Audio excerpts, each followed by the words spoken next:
Hi, everyone. This is Jackie Anderson, the Conservation Administrator. The June 26th, 2025 public meeting of the Arlington Conservation Commission will be conducted in a remote format consistent with Chapter 2 of the Acts of 2025, which extended remote participation in public meetings. This meeting is being recorded and the recording may be made publicly available. All materials for this meeting are available at the following link, which I will provide in the chat. Please note that the Zoom chat feature may be used for questions and comments that can contribute to the Commission's procedures. If it is used otherwise, it may be disabled at the chair's discretion. A public comment period will follow each hearing. The Conservation Commission encourages attendees to ask questions and offer comments during the public comment period. Chuck Tirone, the Commission Chair, will facilitate this meeting. Each vote taken during this meeting will be conducted by roll call vote. Chuck, can you please review the agenda and take attendance? Certainly, thank you. I'll go over the agenda first. And while I'm doing that, Jackie, could you just make me co-host also? Oh, yes. So we'll just minutes and correspondence, then we'll get to the discussions with the high school, fishing line impact, go into our liaison reports with water bodies, CPA, tree committee, Simon's, conservation restriction, and then the recreation department update. We have one hearing tonight. It's a notice of intent for Drake Village. And with that, we'll go over our roll call vote. Mike Gildesgame. Present. Nathaniel Stevens. Present. Susan Chapnick. Here. David White. I'm here too. Brian McBride. Here. David Kaplan has let us know that he won't be making tonight's meeting, so I don't expect him to say anything. And Chuck Tirone's here. Associate members Sarah Alfaro Franco. Present. And Eileen Coleman, I think, also cannot make it tonight because we switched our meetings and her meeting is also on the 26th. And with that, we'll get right into our first item, which is the review of the minutes.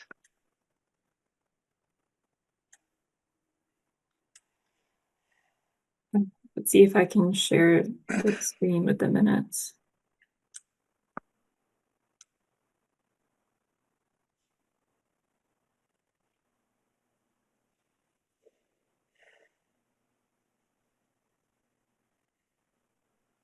All right, looks like we're seeing the minutes. Oh, that's today's minutes. Let's see.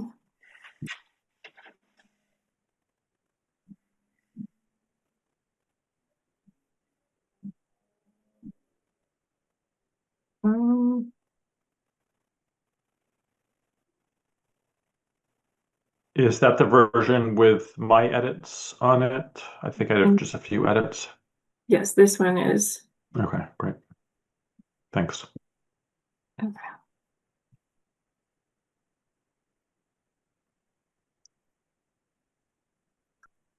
Yep, so you can see the Thanks. suggested edits.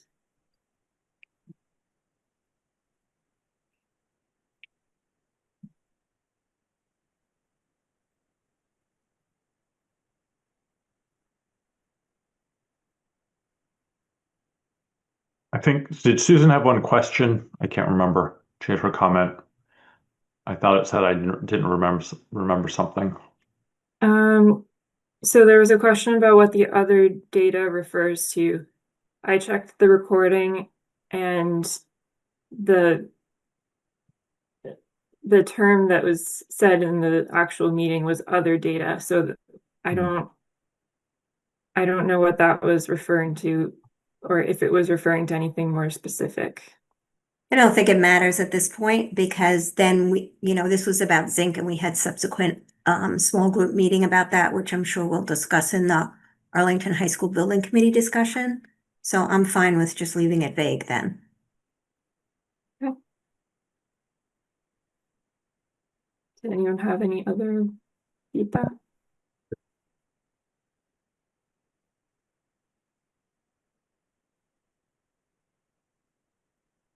All right.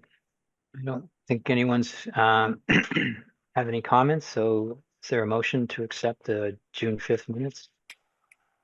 So moved. And a second? Second. Second by Mike Gillis-Game. Susan Chapnick, Yes. David White, Yes. Brian McBride, Yes. Mike Gillis-Game, Yes. Nathaniel Stevens, Yes. and Chuck Chironi says yes. Okay. Next agenda item is just to let you know that if you're looking for any of the correspondence, full list is available if you on the conservation page. And if you're having a problem finding a particular item, or you don't see what you're looking for, reach out to David Morgan at the office, and he'll help you out. Chuck, Sure, Brian, I'd just like to make a quick comment on correspondence. please. Yeah, so I read the letter from this select board to the DEP. I just wanted to note that I found that it didn't present both sides or all sides of the rigorous debate the Conservation Commission went through on the Thorndike project. And I would just suggest that people interested in that full picture should look at the minutes of the hearing to understand the full debate that we had. Okay. Yeah, so thank you for that, Brian. And moving on, we have discussion items. And the first discussion item tonight is the high school building committee artificial turf testing results. And I just want to make a note that zinc met the conditions in the permit, so we don't want to talk about zinc. So, and VOCs also met the conditions in the permit, so we don't want to talk about VOCs. But most of our discussion will revolve around SVOCs, and because it did not meet the condition of the concentration in the materials, not non-detect results, and they were too high to compare to the standards conditions, which is numbers 57, 6. So I think that we charged Susan and the two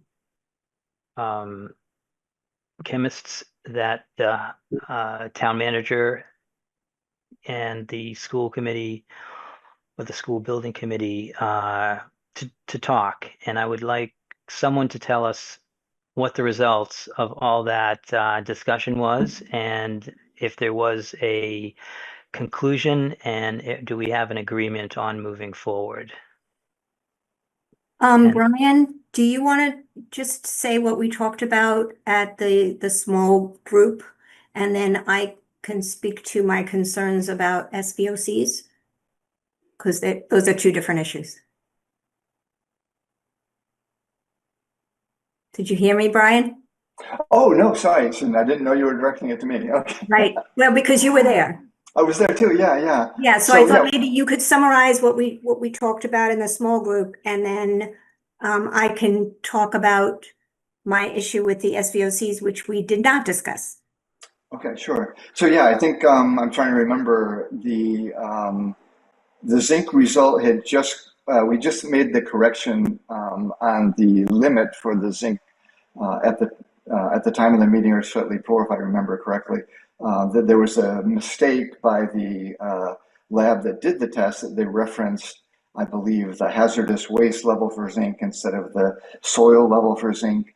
And the amended level was significantly higher. And therefore, what was a fail for zinc became a pass. And so that was a relief to everyone, I think. And we decided that zinc was no longer an issue.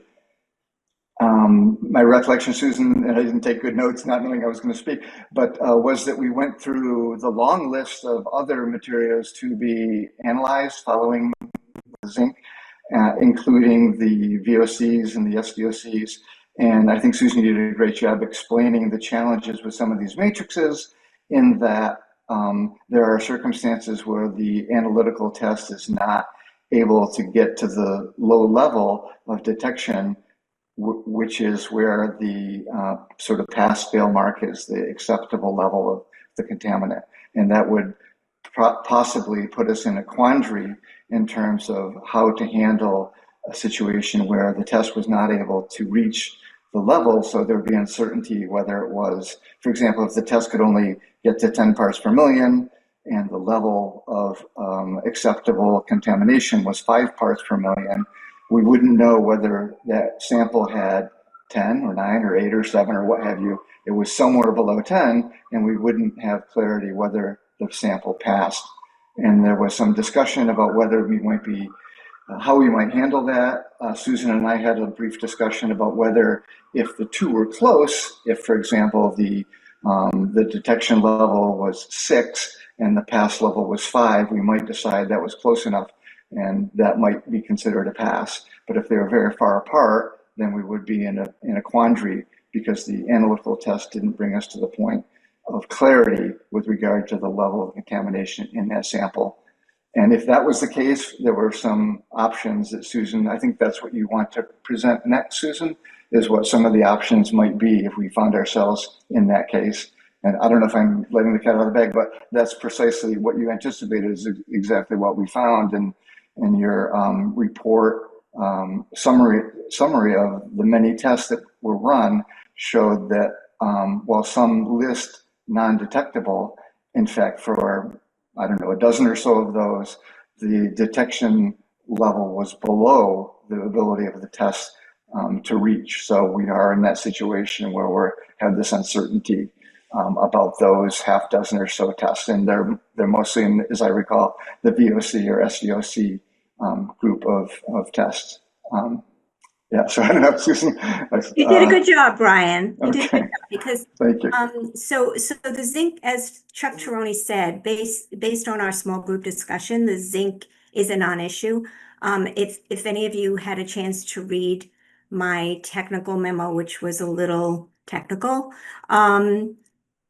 there's more discussion about zinc because I just wanted to get in the record what my interpretation of the Connecticut DP study was, etc. But actually it doesn't matter because the zinc met. And for clarity and for making sure that we stay on track, let's not relitigate that. What I'd like to do is I'd like to just go through very briefly the permit requirements themselves, because I saw that Dave Kaplan sent an email to the commission and which was posted because he couldn't be here tonight, which and there's a misinterpretation from what he said and what we required.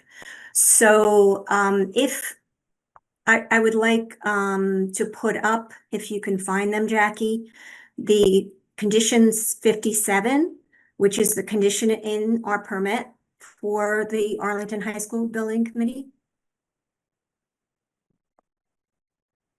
And the conditions are very technical. I wrote them with Nathaniel Stevens and they are, hard, difficult to interpret. So I can understand there being some confusion. So you have to scroll down to 57. No, keep going, because those are just the documents. Yeah. Here it There you is. go. Okay, so 57 has a whole list of testing requirements.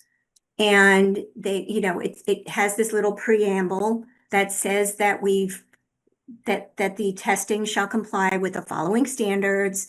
And we all agreed to this. The building committee agreed to it. Their consultant agreed to it. We agreed to it. So number 1 is metals. Those are the CAM 17 metals. That's where the zinc fell, but there are other metals as well. They were all acceptable. Either they were detected at levels below the standard in CAM 17, or they were non-detected at a reasonable level that we can compare to the CAM standard. So those were fine. In the carpet material and the turf tire crumb rubber, the tire crumb rubber infill. And I will say that I'm very pleased that the Arlington Building Committee analyzed all the different kinds of the turf carpet that they were going to use, because there were different colors and different colors can have different formulations. So I appreciate that they made that effort to analyze all of them for all these different sets of chemicals. So number 2 is lead. And, you know, in hindsight, this was kind of duplicative because lead is in the CAM 17, but since it had a specific standard, an ASTM, so 2 and 3, you kind of got that all under number 1. But these were standards that were recommended by the consultant to the Arlington Building Committee, and we accepted them. So 1, 2, and 3 all met. So if we go to 4, that's the per and polyfluoral substances, the PFAS substances. An alternate method was used, which actually I think is a better method. But since it's a better method, it's technically equivalent to the 537 modified, and all the detection limits for the 6 PFAS compounds that are regulated in Massachusetts were reasonable compared to the standards and were non-detect. So that met as well. If you look at 5, that's for the volatile organic compounds.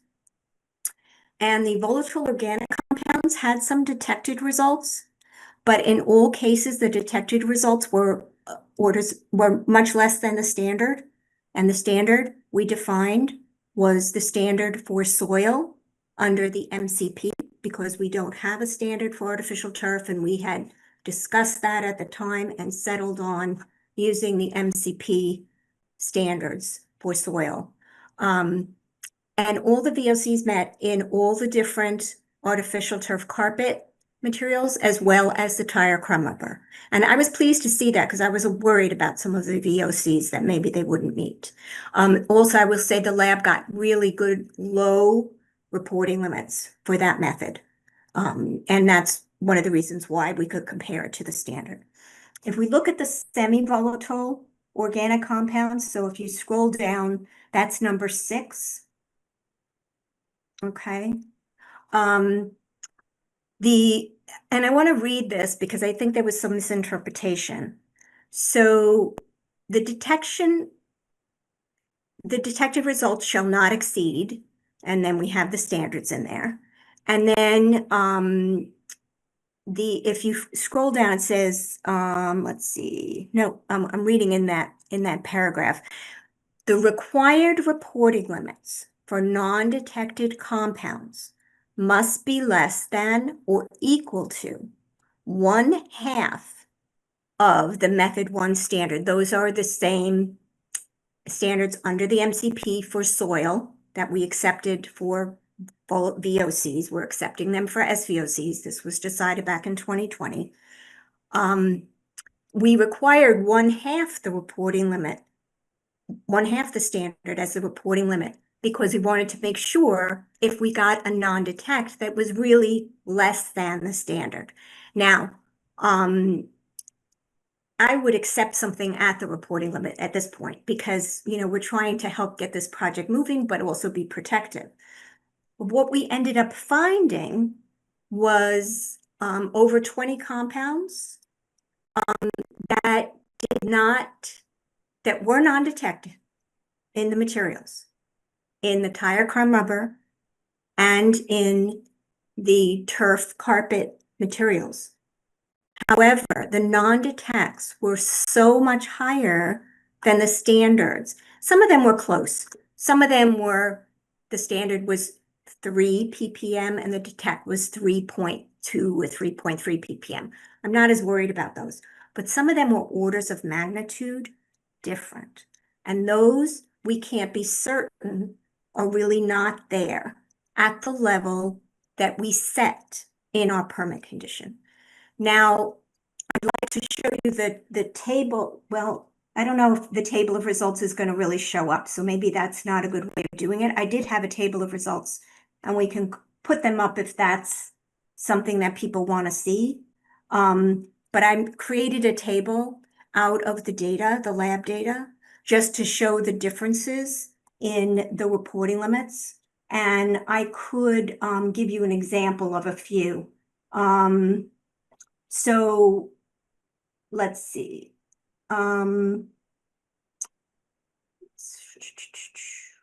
Maybe I should put the table up for myself so I can give you an example. Okay, so for example, for a compound that's called bis 2-chloral ethyl ether. Okay, this is one of the compounds in the list. The standard under the MCP for soil is 0.7 milligrams per kilogram. That's ppm. Excuse me, Susan, Yeah. are you meaning to show your table? I'm seeing the paragraph still. Okay, I can show, yeah, maybe you should show the table and I can just tell them which column I'm looking at. I was wondering if the table would be confusing, but you tell me if you. I thought the table was great personally, but Okay, well, us scientists like tables, but yes. yeah.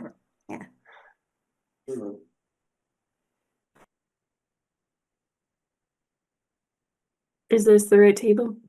Yes. Can you make it bigger? Is there Um, any way to do that? It's going to be hard to read. Oh, that's better. Okay. So if you look at bis 2-chloroethyl ether, and I highlighted in red all the ones that exceeded, the reporting limit exceeded the standard. And if you look right, you see that the standard is 0.7, and this is milligrams per kilogram. And I will say that the data were reported in micrograms per kilogram, so I converted them in this table to milligrams per kilogram. So we're looking at apples and apples. If you look at the reporting limits that were achieved, it was 3.2 for the carpet samples and 4.8 for the tire crumb rubber.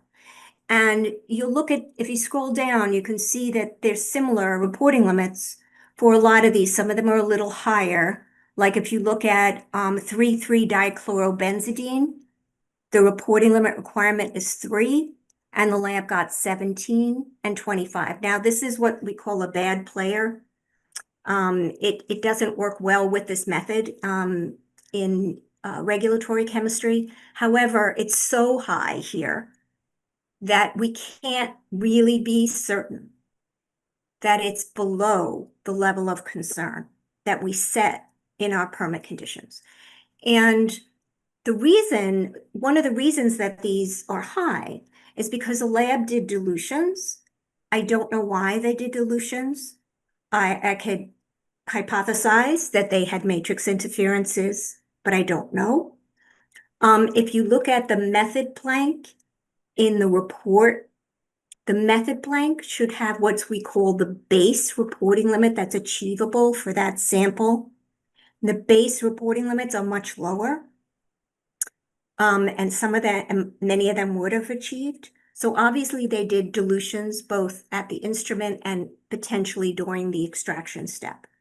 There was no indication, there was no explanation in the lab narrative of why they did the dilutions, which is okay. I mean, usually a lab will narrate it, but it's fine. We're just left with this data that doesn't meet our permit conditions. Dave Kaplan put together an email concerned about setting, he said, I'm not in favor of holding the applicant to the condition standards, as I don't believe it's within our power to set effluent limits for stormwater or otherwise administer or regulate the Clean Water Act. We did not do that. I think this is a misinterpretation, and maybe I muddied the waters, no pun intended, because I made my memo too technical, and that was confusing. We did not set effluent limits for stormwater or administer the Clean Water Act in Section 57 permit conditions. These are permit conditions based on what's in the material, and we set conditions based on what the vendor for the Arlington High School Building Committee wanted, as well as the MCP limits for compounds that they did not propose. So though I appreciate Dave's thoughtful concern about this, and I think it deserves a discussion at another time in general about what we can and can't do as a commission, I don't think it's relevant for this discussion. So I don't know if there's questions on that before I make recommendations. Susan, could I just clarify one thing? Yeah. Our language, I think, was a little bit different.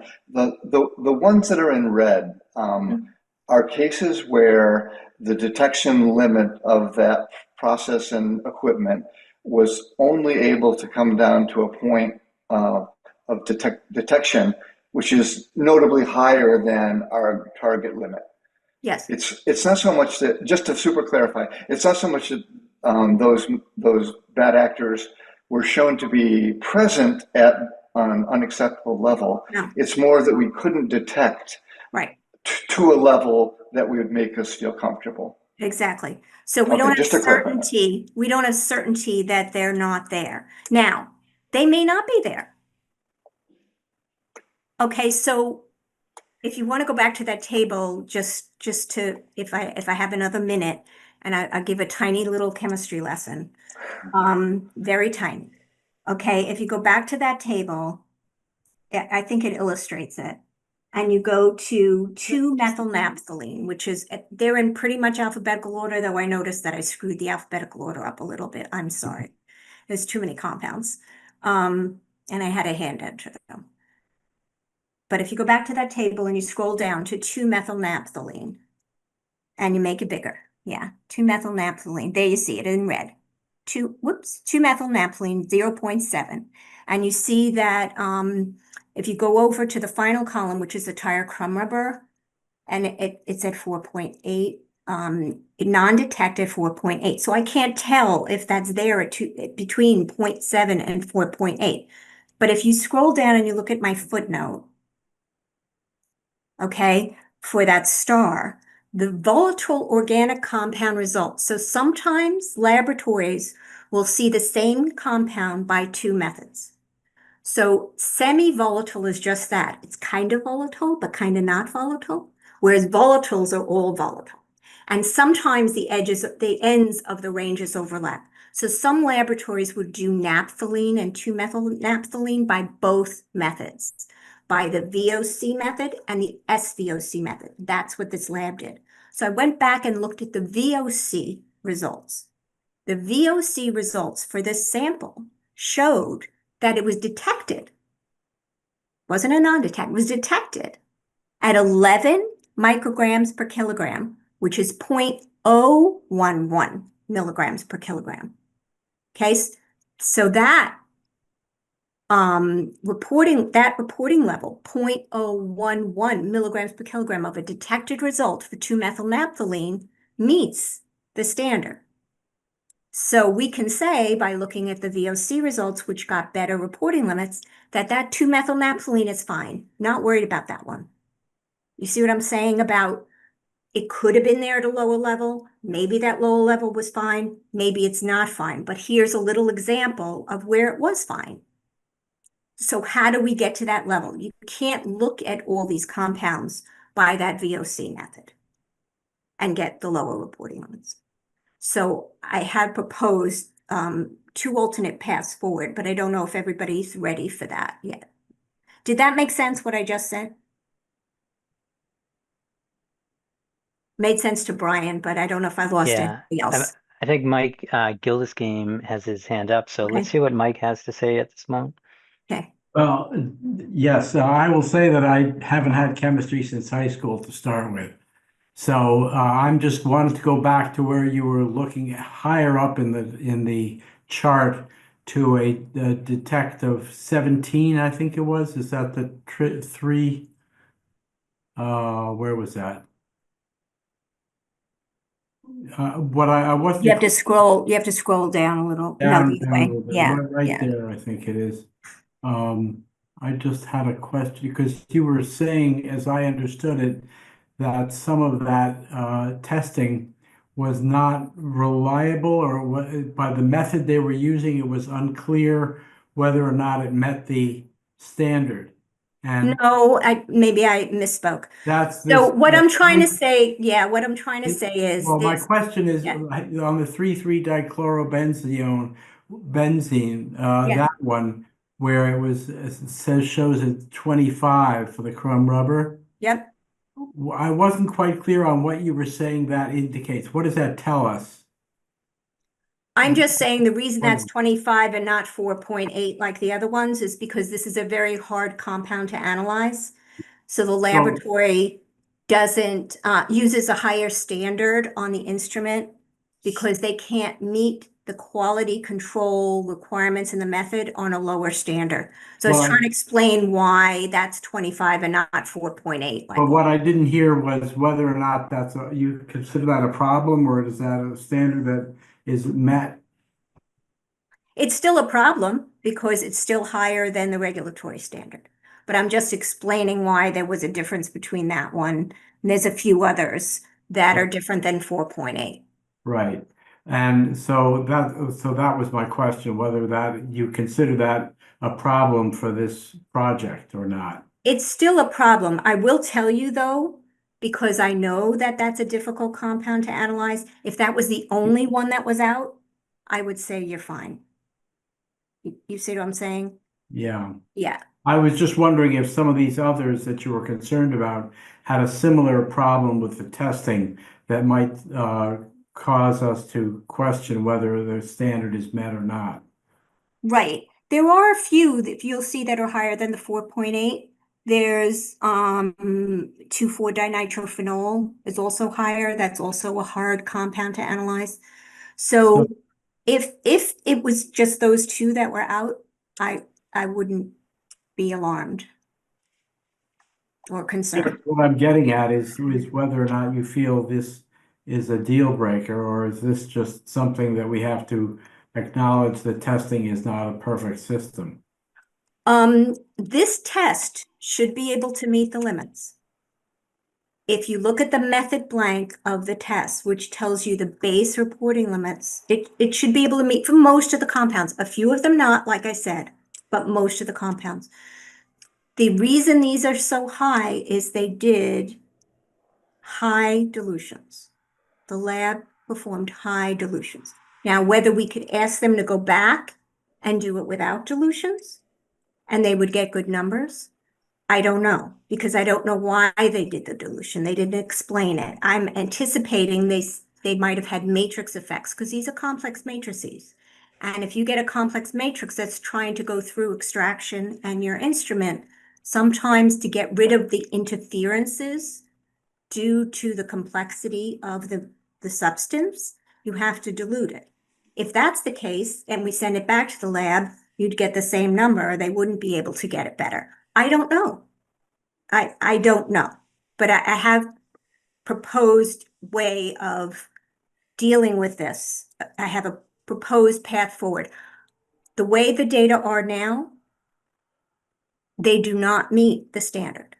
They do not meet the condition 57. Period, end of sentence. We cannot be sure that they're protective because they're not, the reporting limits are not meeting the standards. Thanks. Mm-hmm. So Nathaniel Stevens has his hand up. Yeah, thanks. Susan, I think, I'm not sure it's fair to say that they're not meeting the standards. If I understand this correctly, I think it might be more accurate to say they have not yet demonstrated that they've met these standards. Good. That's a good point. Yes. Thank you for clarifying. Okay, thanks. Just to be sure, because Yeah, because okay. they have not yet met the standards because the reporting limits are too high. The reporting limits don't meet the permit condition. We did specify the reporting limits in the permit condition. Yeah, I guess when you say they don't meet the standards, that to me has an inference that there is data out there that shows they exceed the standard, No, and that's they not don't. the case. It's not the And case. that's You are yeah, correct. they haven't correct. they haven't demonstrated that they haven't provided enough information, or they haven't really provided they haven't provided test results that would show that they meet the standard, because the test methods they used could not really demonstrate that, I guess. That's how I think you is that worded it fair much to better than I did. Okay, Thank thanks. you. I just wanted to Yep. clarify. Thanks. Mhm. Yep. So I don't see any more questions from the commission. But before we turn it over to the applicant to respond, Susan, could you let us know What's going on? Okay. Before we turn over the applicant, can you let us know um, the two items that you came up with, that you thought were pathways to move forward? Just so Sure, they're just out on and the table. sure, sure. And this was put forth in that comment letter that I had. I don't know if that's worth putting up, but I can speak to it, Jackie, and you can put it up when you get a chance. So the two paths forward that I recommend in order to, I understand that some of this material's already been purchased, some of them will be purchased, that the field needs to get together so that Arlington High School can use it.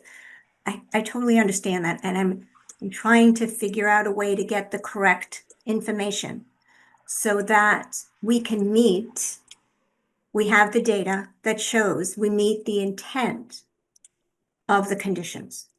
And so if you scroll all the way down to the end, Jackie, that'd be great. We were in a similar situation for the Spy Pond Playground poured in place material.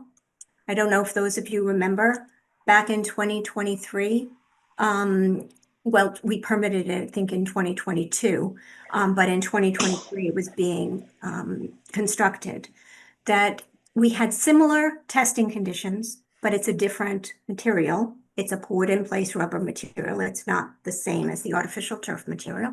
And we required similar testing for metals, CAM 17, I don't think we did PFAS, we did SVOCs and VOCs. For the same, we copied and pasted the same conditions because this permit was done after the Arlington High School original permit. So we had an exceedance in the Spy Pond of the VOCs and the SVOCs the same thing, in terms of the non-detect result. It wasn't an exceedance. I'll go back and reword it the way Nathaniel did, which I think was perfect. We didn't get test results that showed that they met the standards because the non-detects had reporting limits that were too high to give certainty that those chemicals were safe, were not there. So back then I proposed at the time that we send the samples to a lab and we do the leaching procedure called the synthetic precipitation leaching procedure, and reanalyze those materials for, in this case, VOCs and SVOCs didn't meet. We did both of them.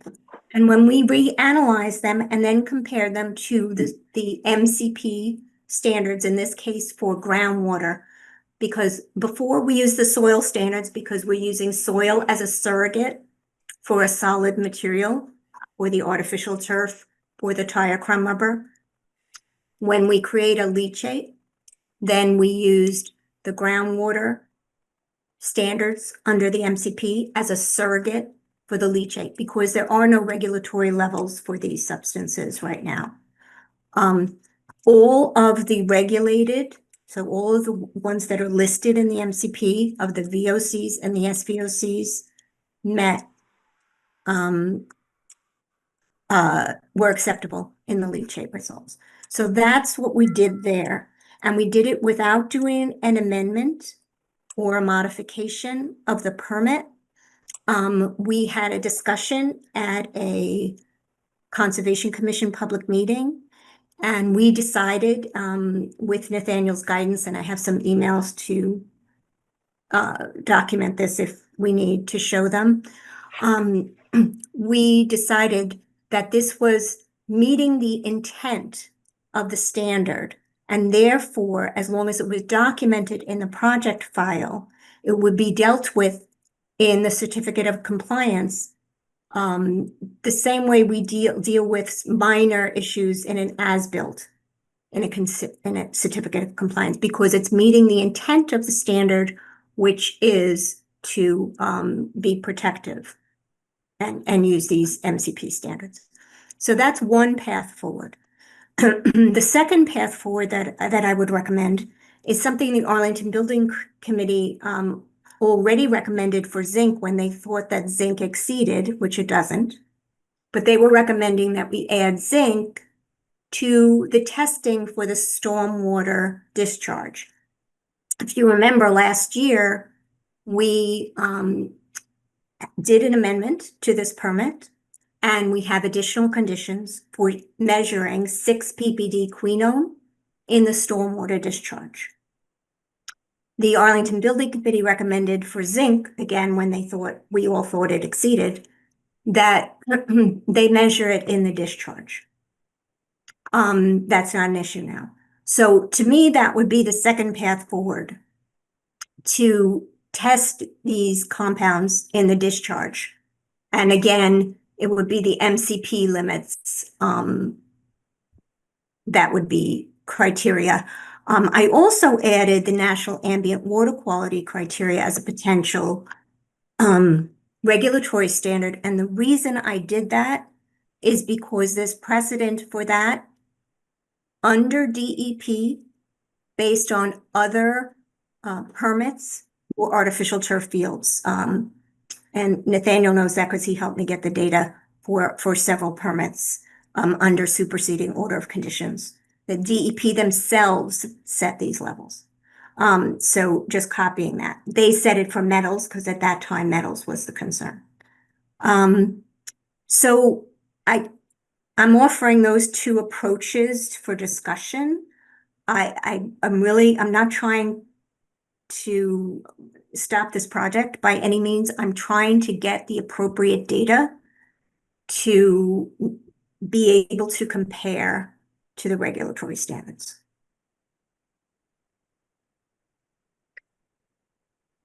Okay, Susan, thank you. So with those two methods that you're talking about now, both the high school came to us because of zinc, but your second item has to do with 6 ppd quinone. Is that on the table, and how is that on the table? So I know it's so I didn't mean to confuse anybody. We already have permit conditions for 6 ppd quinone. They're there in the permit. That's what we amended the permit for last year. What I'm proposing is to add the SVOC compounds to those same conditions. okay. Yeah. All right, thank you. Yeah. I think Nathaniel has his hand up, Chuck. Oh, sorry, I didn't see that. Thanks. Yeah. Commissioner Stevens. Thank you, Chairman Tironi. Susan, do you have a recommendation as to, or preference over your two recommendations? Are they equal? I always like to get the data before the project goes into effect. So I would prefer the SPLP data, but I understand the reason I'm proposing the second alternative, even though at the last meeting I said I was not in favor of that for zinc, is because I'm cognizant that the building committee needs to go forward and may not want to wait for the results. On the other hand, I did do the legwork and found a lab in Rhode Island who has done a lot of work, even for artificial turf fields and other fields. And they can do the SPLP. They can turn around the results in 48 to 72 hours. So if they can get the sample. So it's a possibility, and it's relatively inexpensive. But the reason I put two of them, Nathaniel, thanks for asking, is because I'm really trying to be open to what might work for the building committee. I'm concerned about the second one because if anything does exceed, though personally I don't think it will leach, but I don't know. But if it does exceed, then the Arlington High School will have to do some mitigation or take some action to correct that. And that's in condition number 63. Thanks. That's helpful. Thank you. Okay. Can we take that memo down? All right, so the high school building committee, is Jeff here? Jeff,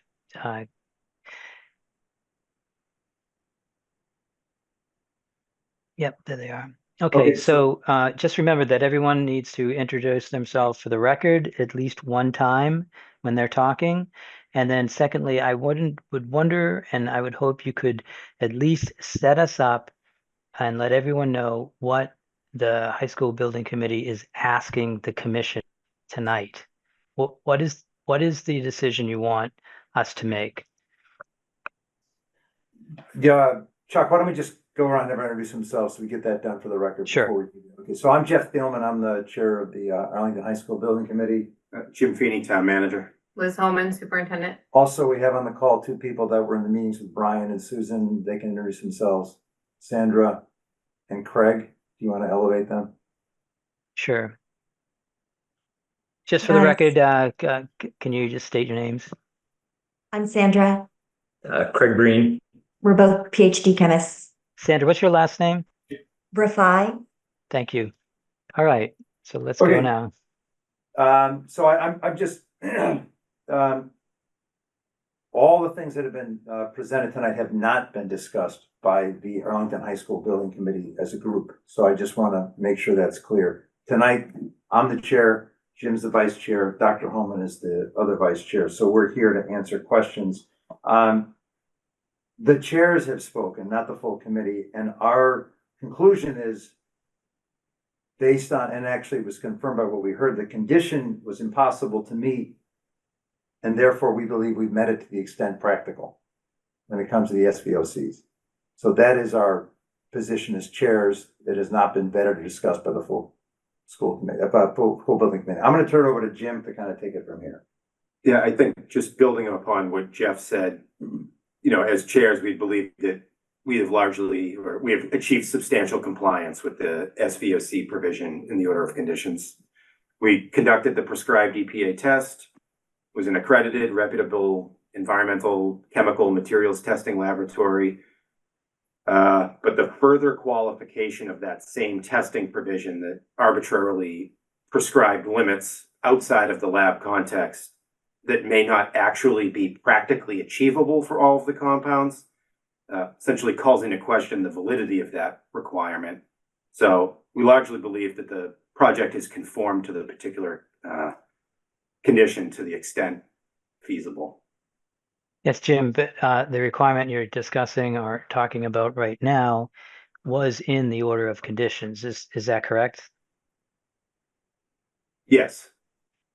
So it So the essentially test was what I'm in there and the reporting limits are in there, but the test can't meet those reporting limits. and is it fair to say that I know that it was you needed to move that last amendment forward, and this information was put on you by the commission, and that you had hoped to meet these standards, but not really understood what it meant until the first test came in. And I don't know, are you a little surprised that you didn't meet them? Is it something that you realize now that more discussion was needed when you agreed to this? I would say, just Chuck, one point I want to make is what Susan just said was that the difficulties with this test was known to the commission in 2023. And so it would have been helpful had the commission let the building committee know when we were in conversations with you in 2024 about that difficulty.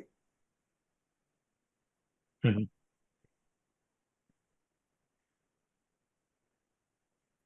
So, so there's a Leach test, and there's another test where we're just adding some results to an existing condition in the amended order of conditions. Are either one of those agreeable or something that you want to talk more about tonight?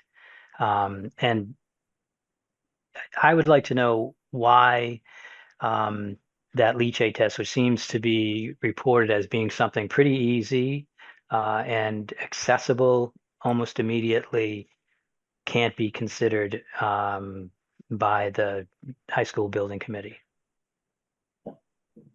So the material, obviously I don't have any of the material to sort of run over to the lab that Susan had identified and recommended.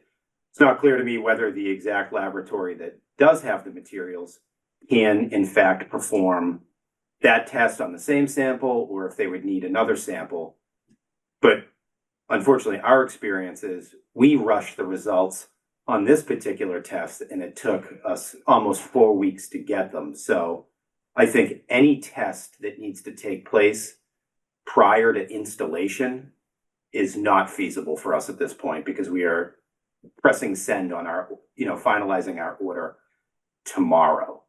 So if the desire is to see the results of that leachate test, we could run the test, but that would be after the fact. Like, we are pressing order tomorrow. So if the desire was to have it for prior to installation, that wouldn't be practically feasible if we have to, get the place in the Midwest to ship product somewhere else. Okay, and you have to order it tomorrow to keep up with your schedule. That's correct. And this date has been coming along. This is not just something new. It's been on your schedule, and you knew this was coming. It's been on the schedule, and we let the commission know that 3 weeks ago in case there was a need to have an emergency meeting before this date. Okay. All right. I think that everyone understands where we are with that. I want to go with Nathaniel Stevens first. I don't know if he raised his hand first, but I'd like to hear from Nathaniel. Thanks. I just, I guess for my edification, what the town manager just said, is it, I guess this is more a question for Susan, is that correct to say that the test that was used, wasn't able to prove it, or is there some function of it if we had run the same test at a different lab, that other lab would have been able to get lower non-detect levels? So that's what I was going to talk about. Oh, I do thanks. not agree that the test is inappropriate. If you look at the method blank, which I was trying to explain, and I know this gets complicated for non-chemists. If you look at the method blank results for this test, which is on page 36 of the PDF I originally got, I know that it was recompiled, so I don't know what it is in the recompiling, but it's under the QC summary report from the laboratory after the matrix spikes. And the method blank was all non-detect, which is good, shows there's no contamination in the laboratory. And then it has what's called a PQL next to it. PQL is the quantitation, the practical quantitation limit. So this is the quantitation limit of the method with the blank, using all the method using the method as extracted and analyzed. This is what you could get if everything was okay and they didn't do dilutions. I don't know why they did all the dilutions. I'm making an assumption. I didn't get any information from the lab, and I don't think you asked the lab, why did you do such high dilutions? Why couldn't you meet the reporting limits? Maybe you didn't even ask them to meet those reporting limits, so they didn't know they needed to meet them. I don't know all that. All I'm looking at now is the data report from the lab. And the data report from the lab shows the method blank for most of the compounds, not all of them, but most of the compounds, gets 160 micrograms per kilogram, which is 0.16 milligrams per kilogram, 0.16. And if you remember that table before, a lot of our standards are 1, 2, 0.7, they all would have met. So I disagree strongly that this method was inappropriate. Now, whether the lab had problem with the matrix, I don't know what happened at the lab. You don't know either. But I disagree strongly that we defined a method that could not be met. Okay. Thanks. Helpful. Thank you, Susan. Brian McBride. Yeah, I'm just turning over in my head the comment I think that Jim made, which was the test was run as per the order of conditions, and to the extent possible, the results showed, how to phrase this, as Jim did, the results did not show a known contamination. So, and there's legitimate debate as to why the sensitivity of a test may in hindsight be inadequate. But I do think I'd like to hear the commission, I don't know, ponder if that is a reasonable sort of compromise or middle ground to this quandary that we're in, which is we ran the test as the conditions required. The result did not return a failing result. However, there was ambiguity in some of the results that we just don't have time to resolve without doing a different kind of test altogether, which is a leachate test or a effluent water test. And I'm not sure this is the perfect path here, but I just think it might be worth considering following that string that I think Jim brought up. Sure. I think that we have some sort of question here for Susan, so I'm going to go back to Susan Chapnick. Thank you. I just wanted to answer that so we don't lose the train of thought. I am not in agreement that they did the test based on the permit condition, because the permit condition specifically states that the reporting limit must be half the, at least half, I don't remember the exact words, I'm sorry. I don't have it in front of me, but the reporting limit must be half of the standard. That's what the condition says. So either the building committee's vendor did not give that information to the laboratory that analyzed this, because if I was sending this to a lab, I would give them all the information. I would say, I need you to do this test. I need you to meet these reporting limits at half of what they are or at what they are if you can't, or tell me why you can't meet them.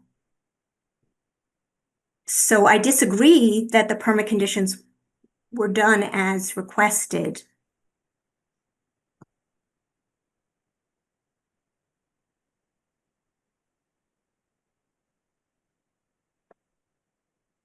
Yeah, Brian, if you please just Oh, go sorry. ahead.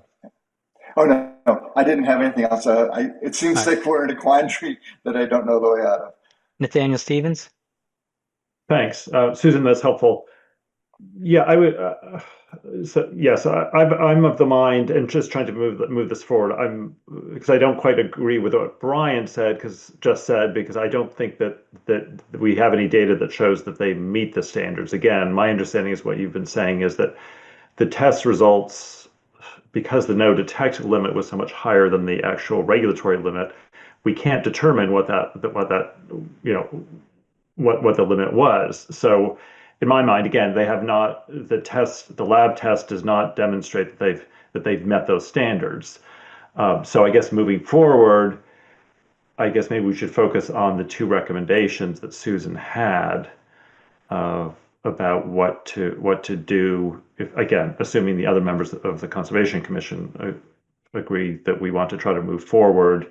What do we do about it on those two test results? We've heard from the building committee and town manager that they feel that they don't have enough time to do the first method that Susan did before they press the order button tomorrow. But I guess that we could still theoretically suggest that they do that, or do we want to do the fallback, which seems to be to do the testing once the field's installed, do the testing with a 6 ppd QAnon? Or maybe, I don't know, or if the building committee has another suggestion or someone else has another suggestion. I don't have a suggestion. I just think the building committee is asking that they said they met the standards to the best Substantially met the standard, yeah. And that they'd like us to accept that. And I think that and I agree, a lot of this is just hard to take in and hard to understand, and we have Brian and Susan and others here, but so it does sound like, Nathaniel, you feel like you've heard enough and we're really only choosing from what Susan has put out there at this point. I think there's three questions here, but I did want to I'm remembering your name because it says Sandra. It's Brian. I do want Brian and Sandra. I hope I got that right. I didn't. It's Craig, I think. Yeah. What is it? I didn't hear that. Greg. Greg. Oh, wow, that was off. No problem. I did want to hear from Sandra and Greg and make sure that we at least got their side of this. So Brian McBride, I'm going to give you a couple minutes here, but we got to get Okay. back to Nathaniel's Yeah, questions and my insert.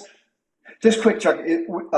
So I think the sort of response to my brainstorming was that we had conditions in the document, and we need to evaluate the results based on those conditions. But the proposed alternatives of doing a leachate test or testing the effluent off the field are not in those conditions and would be an amendment to the conditions, as much as accepting a non-detect as a pass.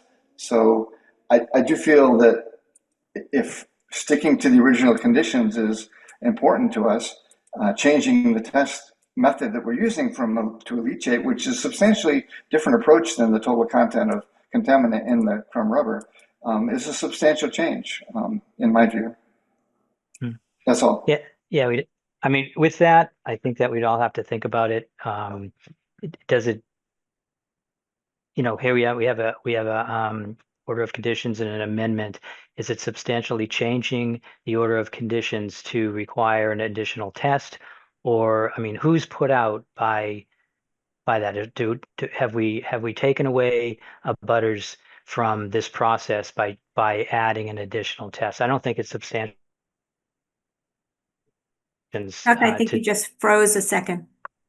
Oh, sorry. I don't think it's substantially changing the order of conditions to ask for additional tests for the same kind of testing that we were asking before. So it's still in kind of like in the same orbit.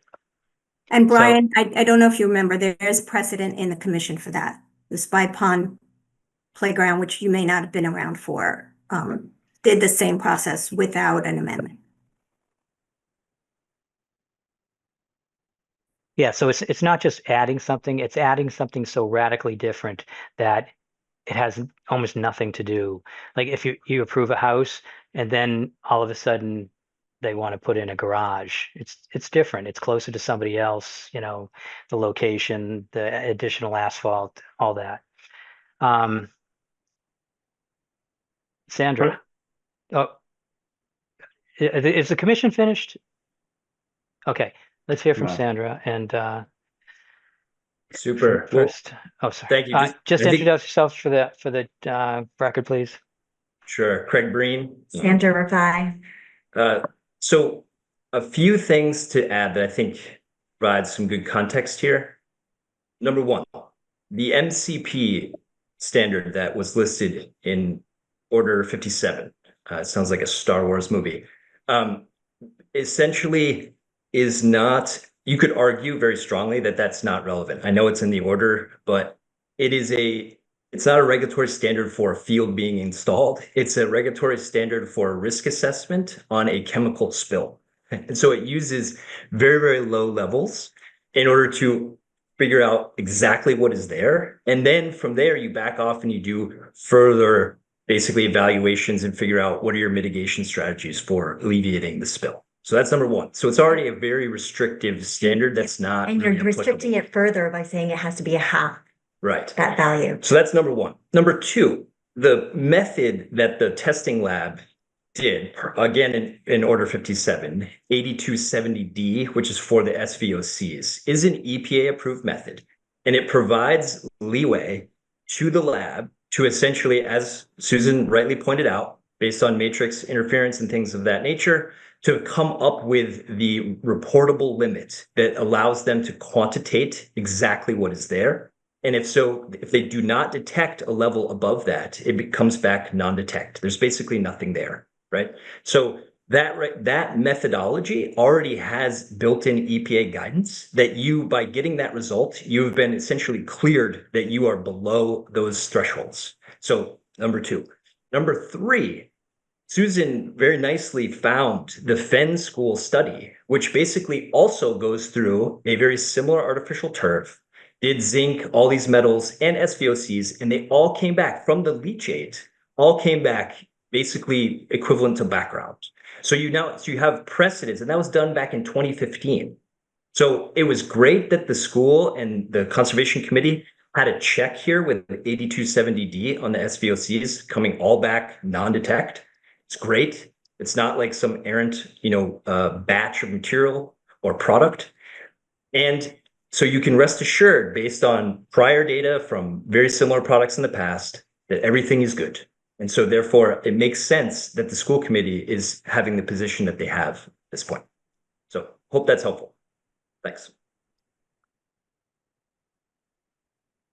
Is that anything, Sandra? That covered it all? Okay. Yeah, I don't know if anyone wants to. I mean, it's great spot. I think that again, we have Nathaniel's offer or brought up that we should look at Susan's two alternatives.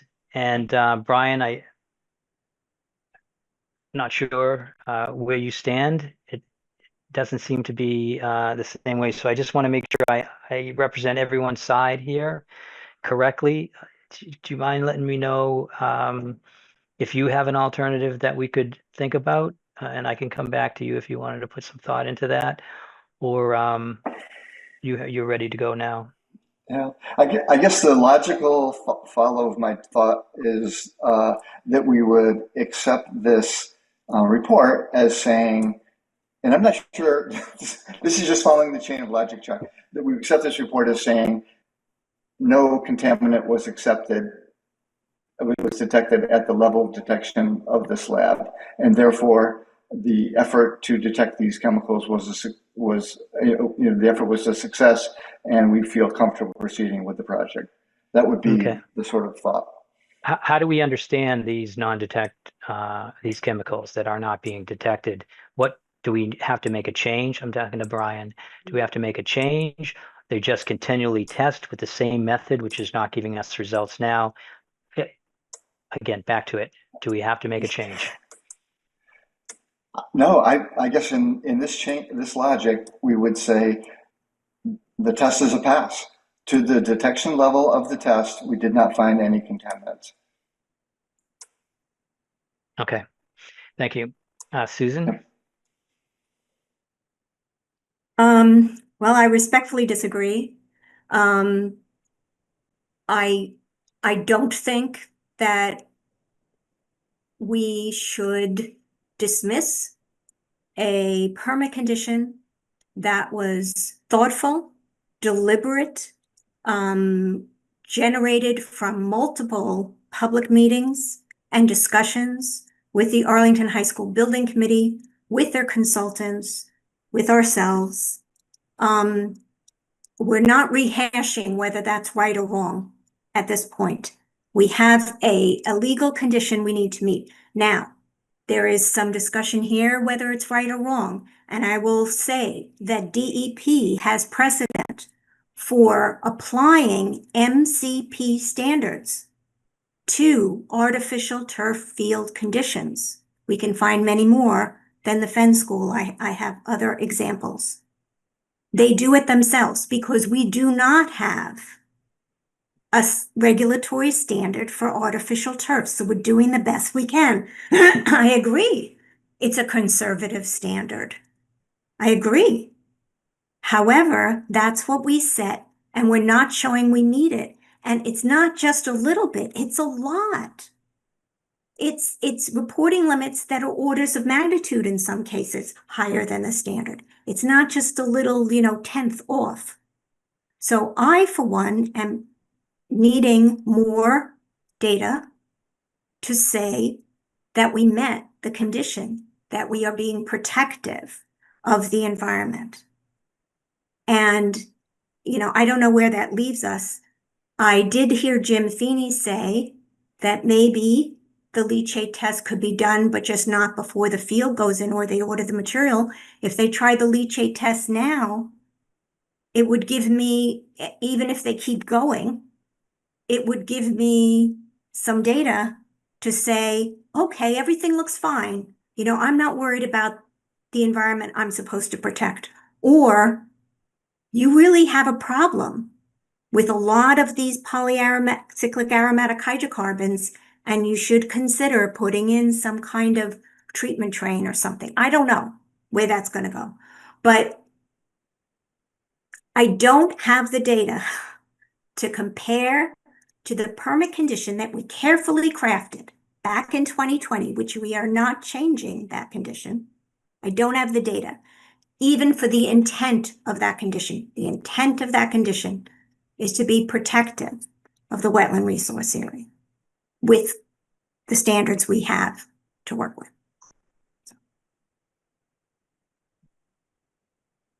Nathaniel Stevens. Thanks. I'd just like to hear from David White and Mike Gilderscame, the other two commission members who haven't. I'd just like to see where their thoughts are on this. I'm aligned with Susan a bit. Yeah, it's a complex issue. I'm not quite sure where they stand at the moment. We need to protect our resource areas. It seems like the current situation is somewhat amorphous as exactly what the tests show or don't show. So I'm up in the air, let's say. All right. Mike Gilderscame, do you have? Well, as has been amply demonstrated, this is a complicated issue. I think that I respect very much what Susan was saying about protecting the environment. I also wonder if there's a response to the 3 points Dr. Green made that would help us reach some conclusion. I guess my main question at this point is probably to Susan and Brian and Nathaniel or whoever, is this condition that we have put in the permit to the extent we can tell adhered to or not, and what is our next step as a commission in dealing with that question of the turf field. So those are my points.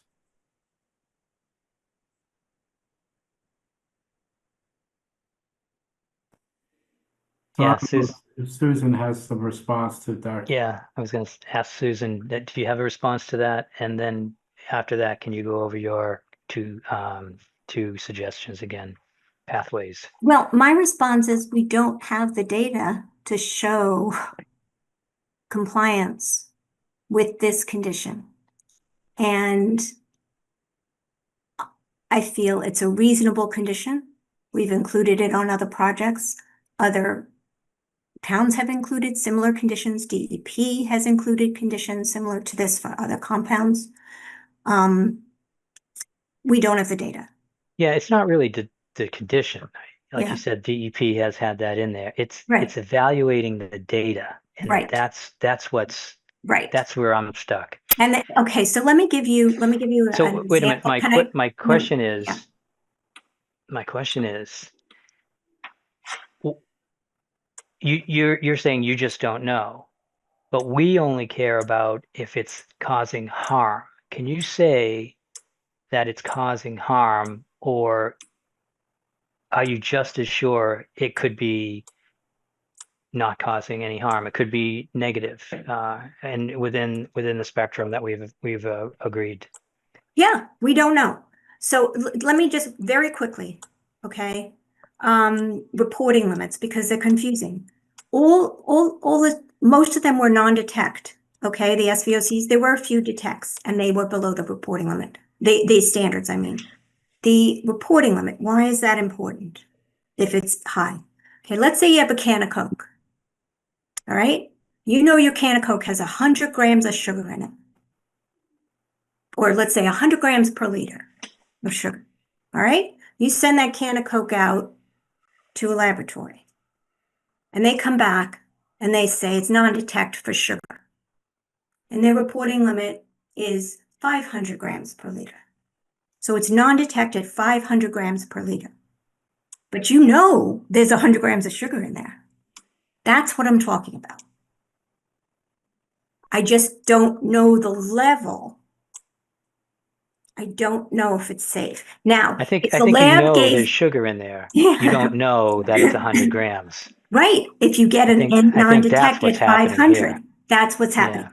So what I'm saying is, I mean, if the lab told you this is the best we could get, or we did this 10x dilution because we thought we were going to have a problem and we really could have done it at 1x or 2x and met your limits. We didn't know you needed those limits, whatever. I don't know what happened there, but the data that we have is not meeting the standard.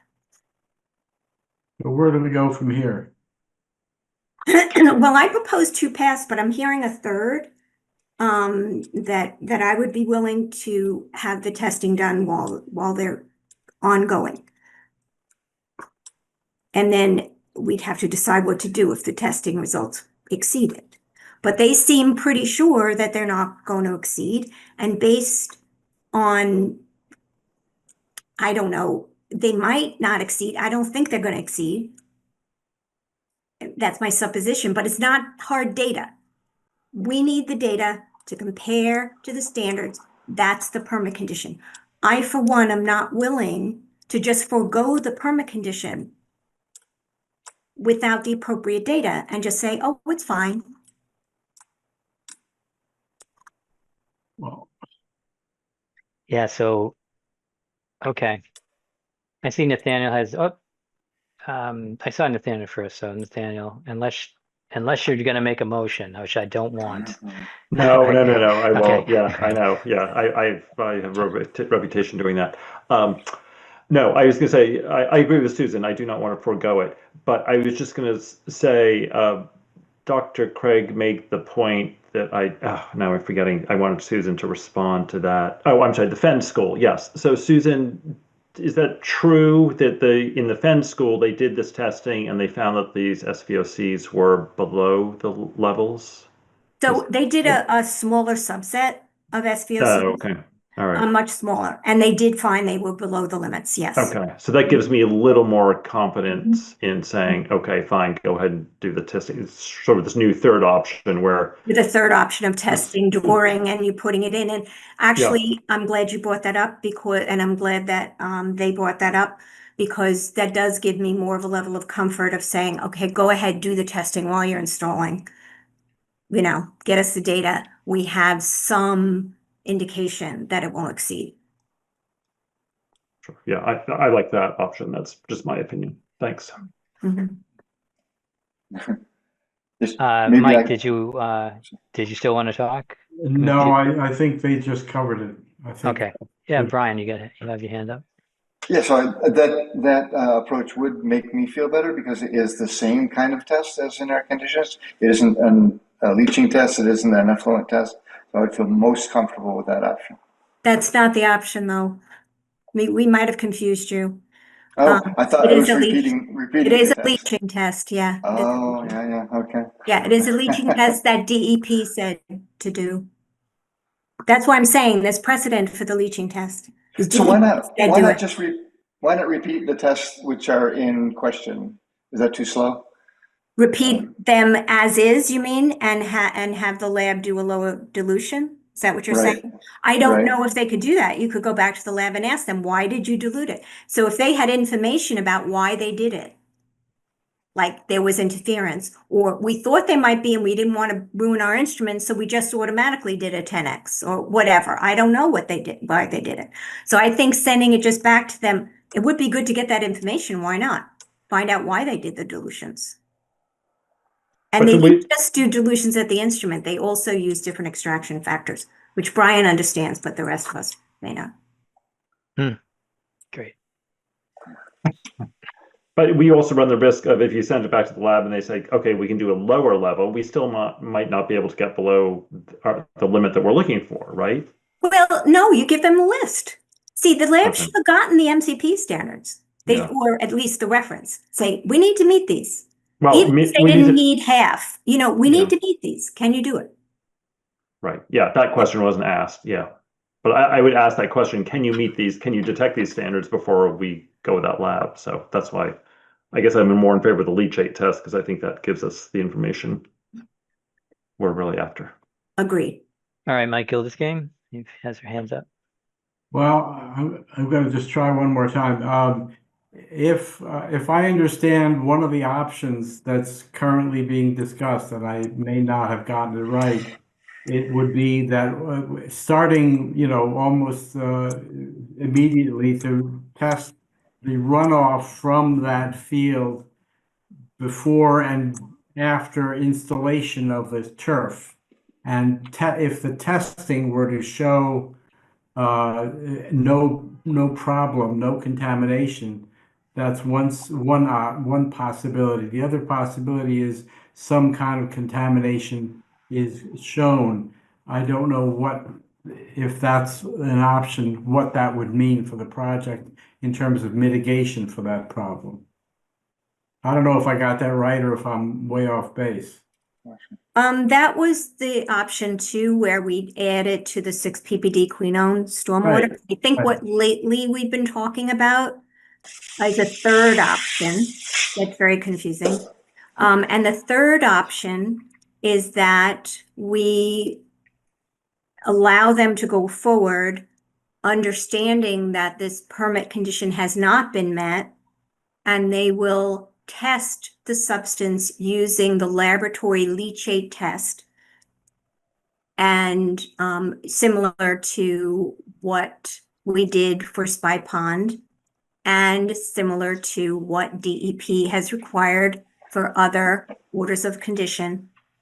And while they're installing, like it wouldn't hold them up. So do I understand it correctly then that there are 3 possibilities, 3 options currently on the table?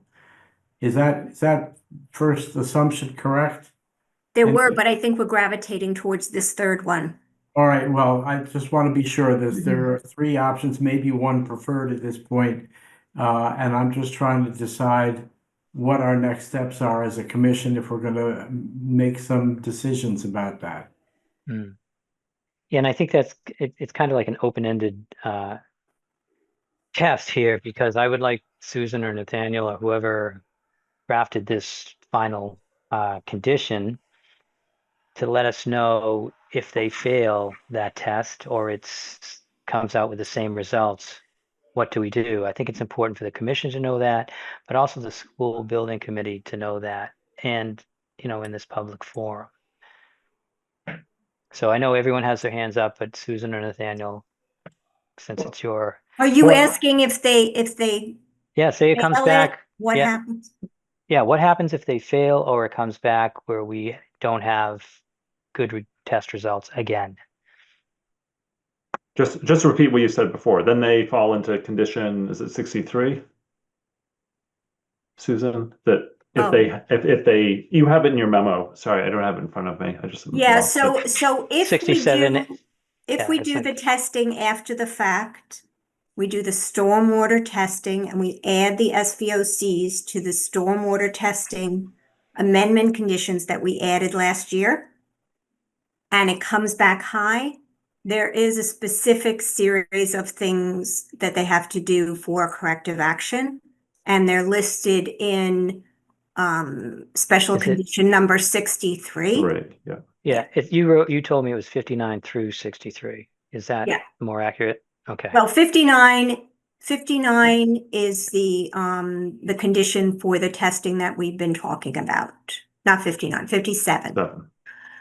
But the 59 through 63 is the protocols for the testing. 63 is what to do if the test doesn't come back within the regulatory limits. All right. So Sandra has her hand up, but I know that I don't want to jump over the town hall right there. So Jim or whoever's has their hand up, please speak. Yeah. Thank you, Chuck. Appreciate all the discussion here. I think rerunning the same test, given the result that we had with this particular lab and the fact that the recreation department had the same exact result with a different lab perhaps 2 years ago, it doesn't necessarily seem viable or prudent to run that same test again. I have no sense whether or not the SPLP, what the results may be. I think the only thing I know about it is what Susan shared in our working group, that sort of when the goalposts moved to that test, that it was run on, I think it was Force by Pond, but we actually ran it on rubber from Robbins Farm Park. And that in that instance, that test easily achieved the reporting limits and there were no exceedances. So the only thing I know about that test is that it was once conducted on rubber. And then the third test, as I understand it, that is for the 6-ppd quinone, is we're going to pull water samples post-installation from runoff post-rain event and sort of look then and there for that particular compound. Would have to say if those were the things we're looking at now, the runoff test for 6-ppd quinone is something we already have to do. So I'm going to be taking a sample at some point in time.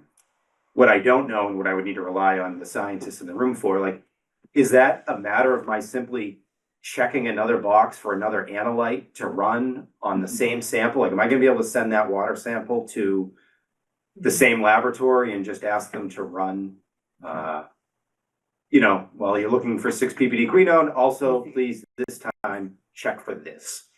As long Because as you send it to a lab that does 6-ppd quinone, because not many labs do that, but all the ones that do 6-ppd quinone also will give you the 8270. Because that's an easier test, the SVOCs. Okay. So the answer is Sandra, yes. Craig, Yeah. yeah, Sandra, Craig, does that make sense? And I was just going to add, while I have the floor for a moment, is that if you look at the Fenn school results, it does have all the SVOCs. So they all did get So run. we're very confident that we're good. This is going to Thank you. I only looked at with a flying colors. Yeah, you're good. Okay, I mean, so if that's So if that's the case, why don't you just do the SPLP and call it a day? Why? The time, Susan. Because no, we're saying you can do it after the fact. Just send the sample now. We're not saying that. We have to talk about it, but that's one of the options on the table to give a level of comfort. This is a different material. It's not the same as the Fenn school. Just prove it. I mean, that's why we put in conditions to prove that we're not harming the environment. We're not trying to. We ran 8270D and it passed. Everything is non-detect. There's nothing there. That's not a pass. Those detection That's not limits a are pass. high. There. That's not a pass. That's not a pass. It's You not meet the enough. standard. Yeah, I disagree with that. All right. So with the sort of alternate paths forward here, I think if I'm already going to be collecting a water sample that reflects the actual environmental conditions of what's coming off the field, perhaps that would be the most helpful. And it sounds like it would be easy to accomplish if I'm going to be just pulling someone out to grab a water sample from a rain event following, this testing port we have. And I'm simply checking another box to look for SVOCs. I think that's something we can pull off. Now, my question would be, as I'm looking at some of the 6-ppd stuff, and perhaps I didn't review this as closely the first time around, it looks like sort of locked into doing that every month and potentially for up to 5 years. And that seems frankly onerous and costly.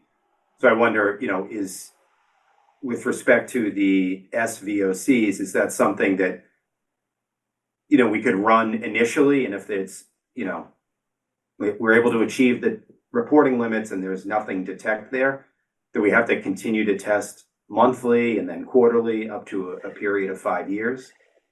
Or is this something There is, that we could just using? yeah, there is the option in the permit conditions to come to the commission and ask them if you can reduce testing.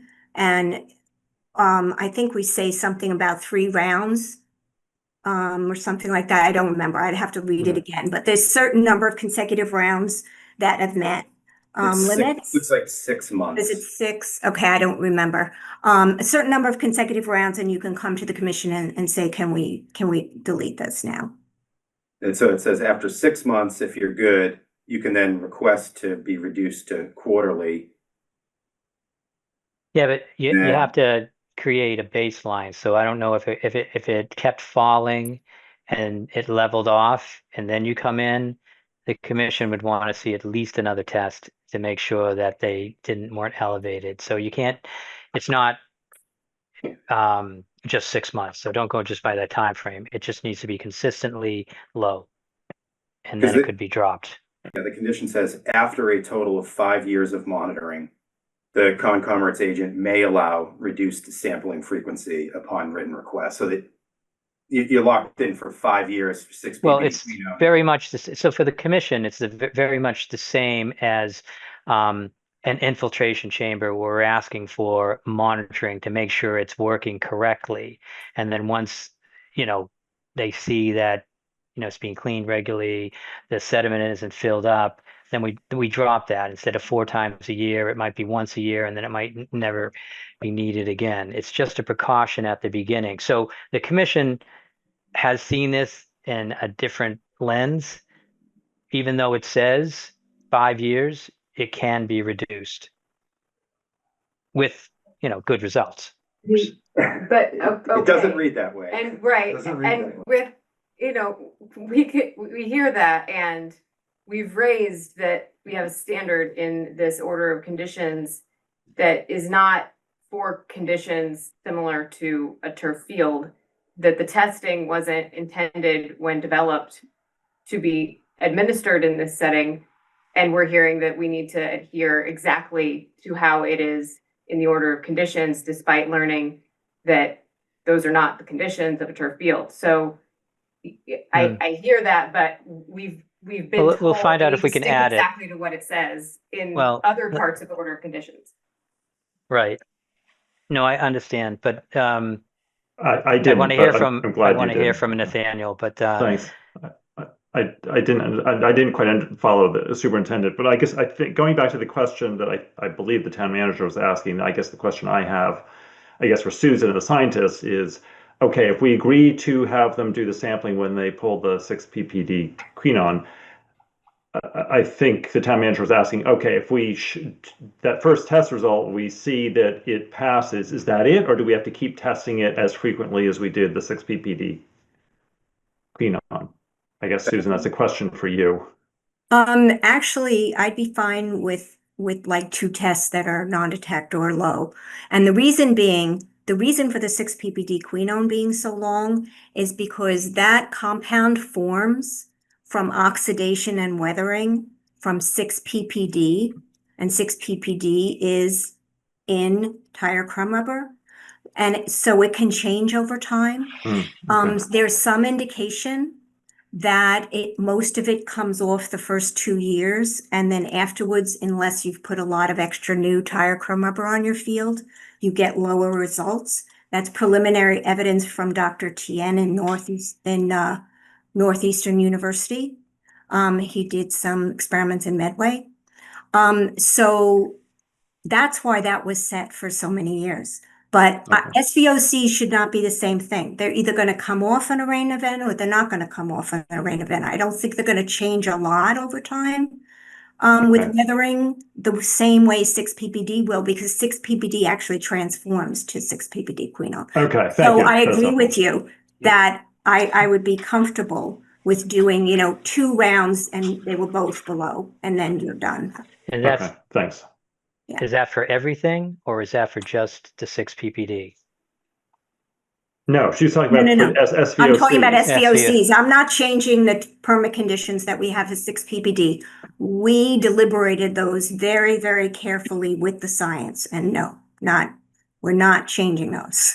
But it does say that the commission may change that, and that's part of the condition, right? So they could come back in and request that. It says, yeah. No, I think I thought the town manager's question was, or at least he asked a question that raised it in my mind, is does because they're proposing to do the testing when they do that, along with that condition for the 6 ppd quinone, and that 6 ppd quinone requires multiple testing. So my question was, okay, for the SVOCs, do we need to do multiple testing, or is just 1 or 2 tests sufficient? And I'm hearing Susan say 1 or 2 tests is sufficient. So it's just something to consider, because I think that's less testing, potentially less onerous, less cost to the applicant. Okay. It sounds like we had some agreement. with the school building committee. Does someone want to further discussion or make a motion? Can someone put this into a motion? Well, can we go back to the Arlington Building Committee?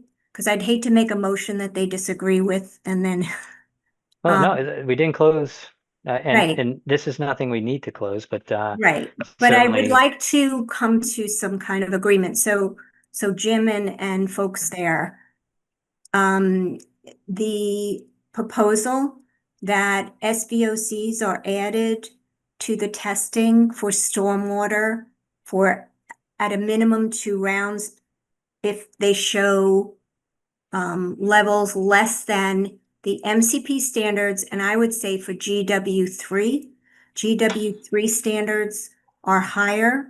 They're for non-potable water. The GW1 standards are more stringent. So I would say for GW3 standards, because those are standards in an aqueous, in a water. Does But that you- sound reasonable?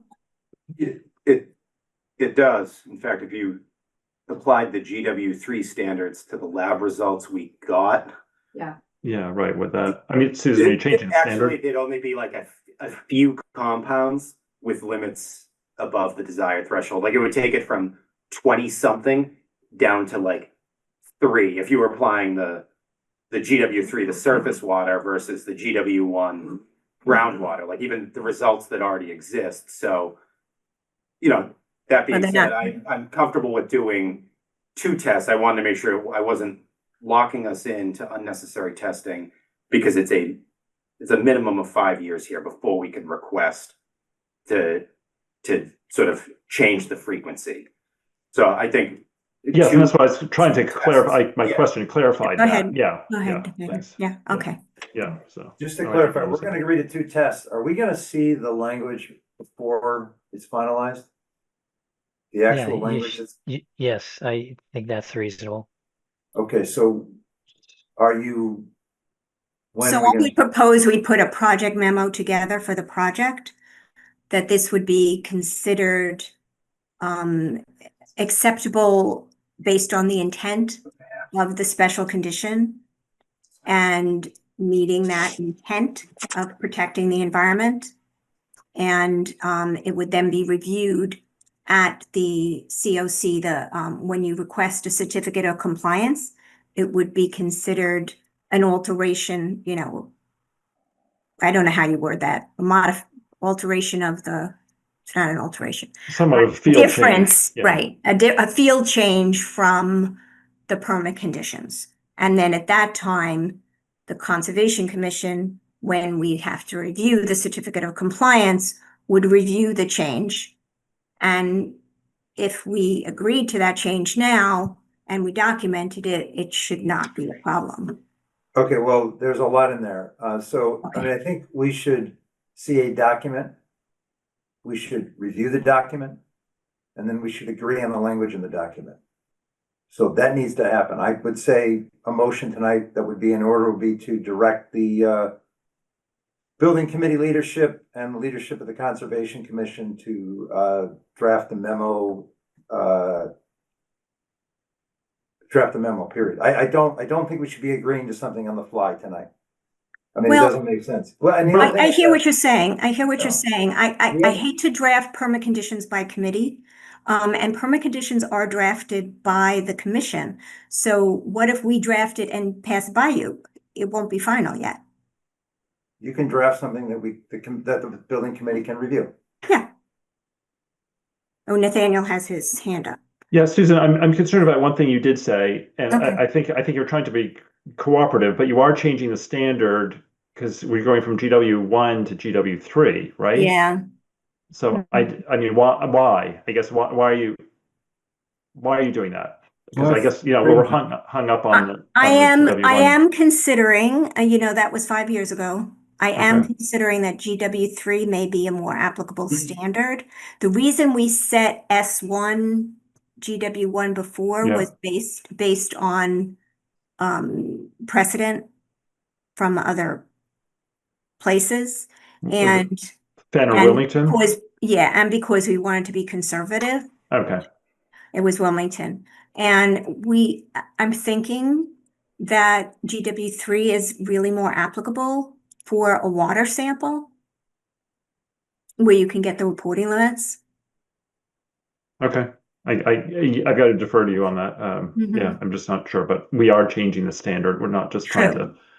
we're trying to meet the intent of the standard. We're also changing the standard. All right. Yeah, Do we, I hear does the what you're commission saying. agree that we'll have staff work with Susan and, Mike Gildersking? No, that's all right. Sure.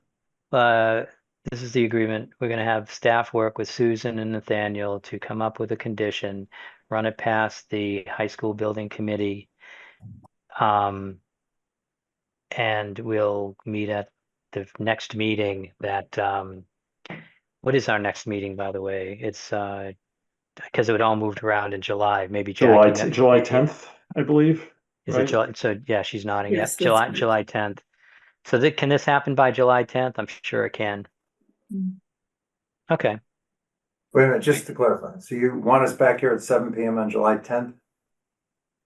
Yeah, so we have to make all of our agreements and conditions in the public forum. So we couldn't do it any other way. I'm aware.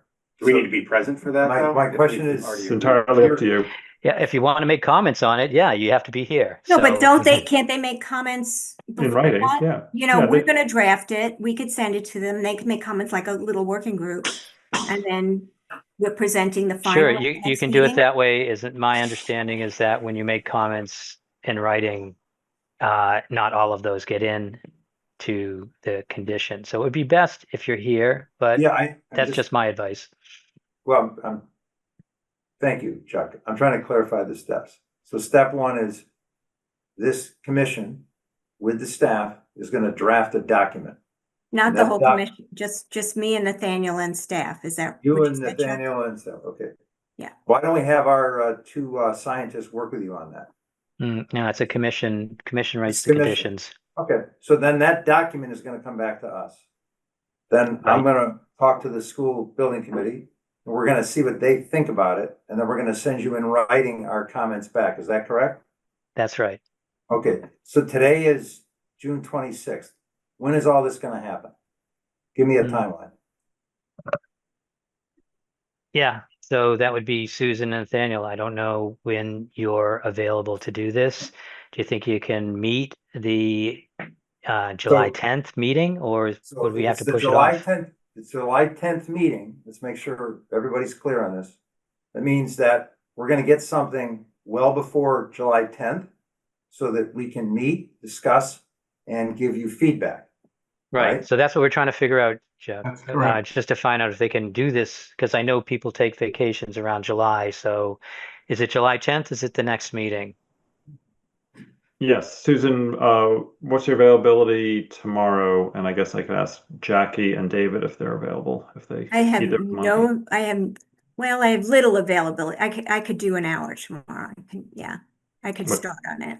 What time? On something else in the morning I only. think what the school building committee is looking for is when can they expect to get the. Well, Mike, we're working on that because they can expect to get it when Susan and I have a chance to get together to do it. So that's what I'm trying to do. Well, yeah, and they So wanted we enough can- time, so that's why we have Understandably, to work yeah. backwards. That's I right. could do tomorrow morning or Monday afternoon.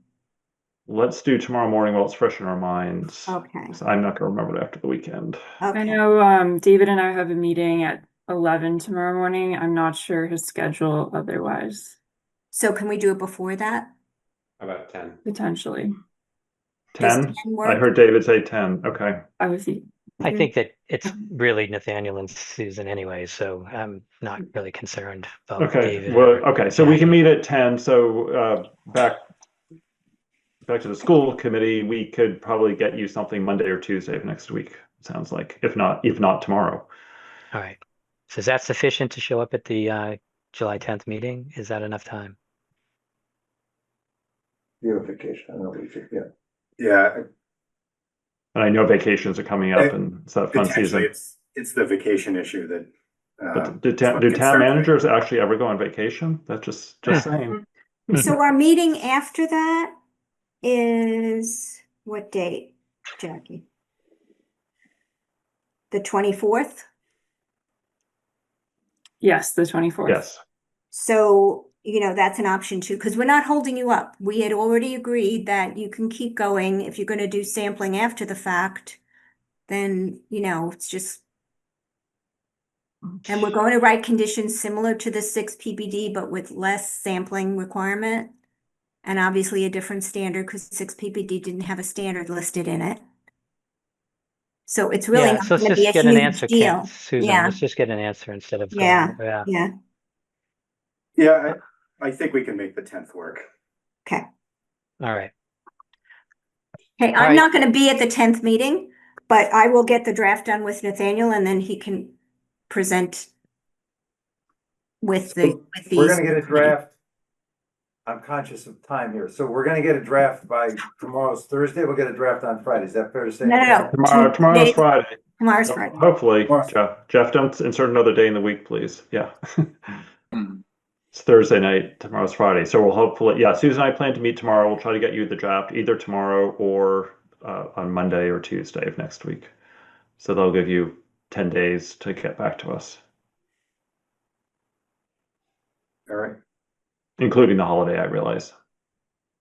And we'll give you a draft in Word and it would be very similar to the permit condition now for 6 PBD, but with some changes. So Right. I would recommend you do changes and track changes rather than writing a whole nother response, because that will make it easier to just have a final format since we've all kind of verbally agreed to this approach in principle. Yeah, and if they want to justify, write out their justifications or rationale for make those changes, that's helpful as well. So that's welcome. Written comments. Mhm. Comments. Yep. Okay. And Jackie, can you set up a Zoom for us and Nathaniel and you? Thanks. Yes. Yeah. Or I can do it if you guys can't. Great. All right. Well, thank you. I think that's a good solution. I'm comfortable with that. Okay. So that's it. So we're going to move on to our next, unless you have anything to say, Jim, Jeff. Good night.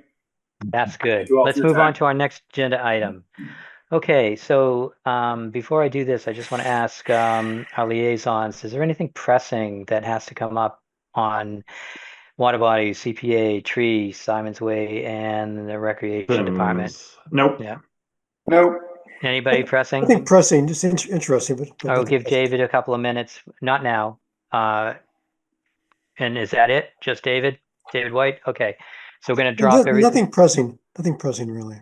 Oh, that means you don't want it. Okay. I mean, if there's time, I'll say a few words, but Okay. Well, we're back to giving you some time. Okay. All right. So our next agenda item is the fishing line impact discussion and vote.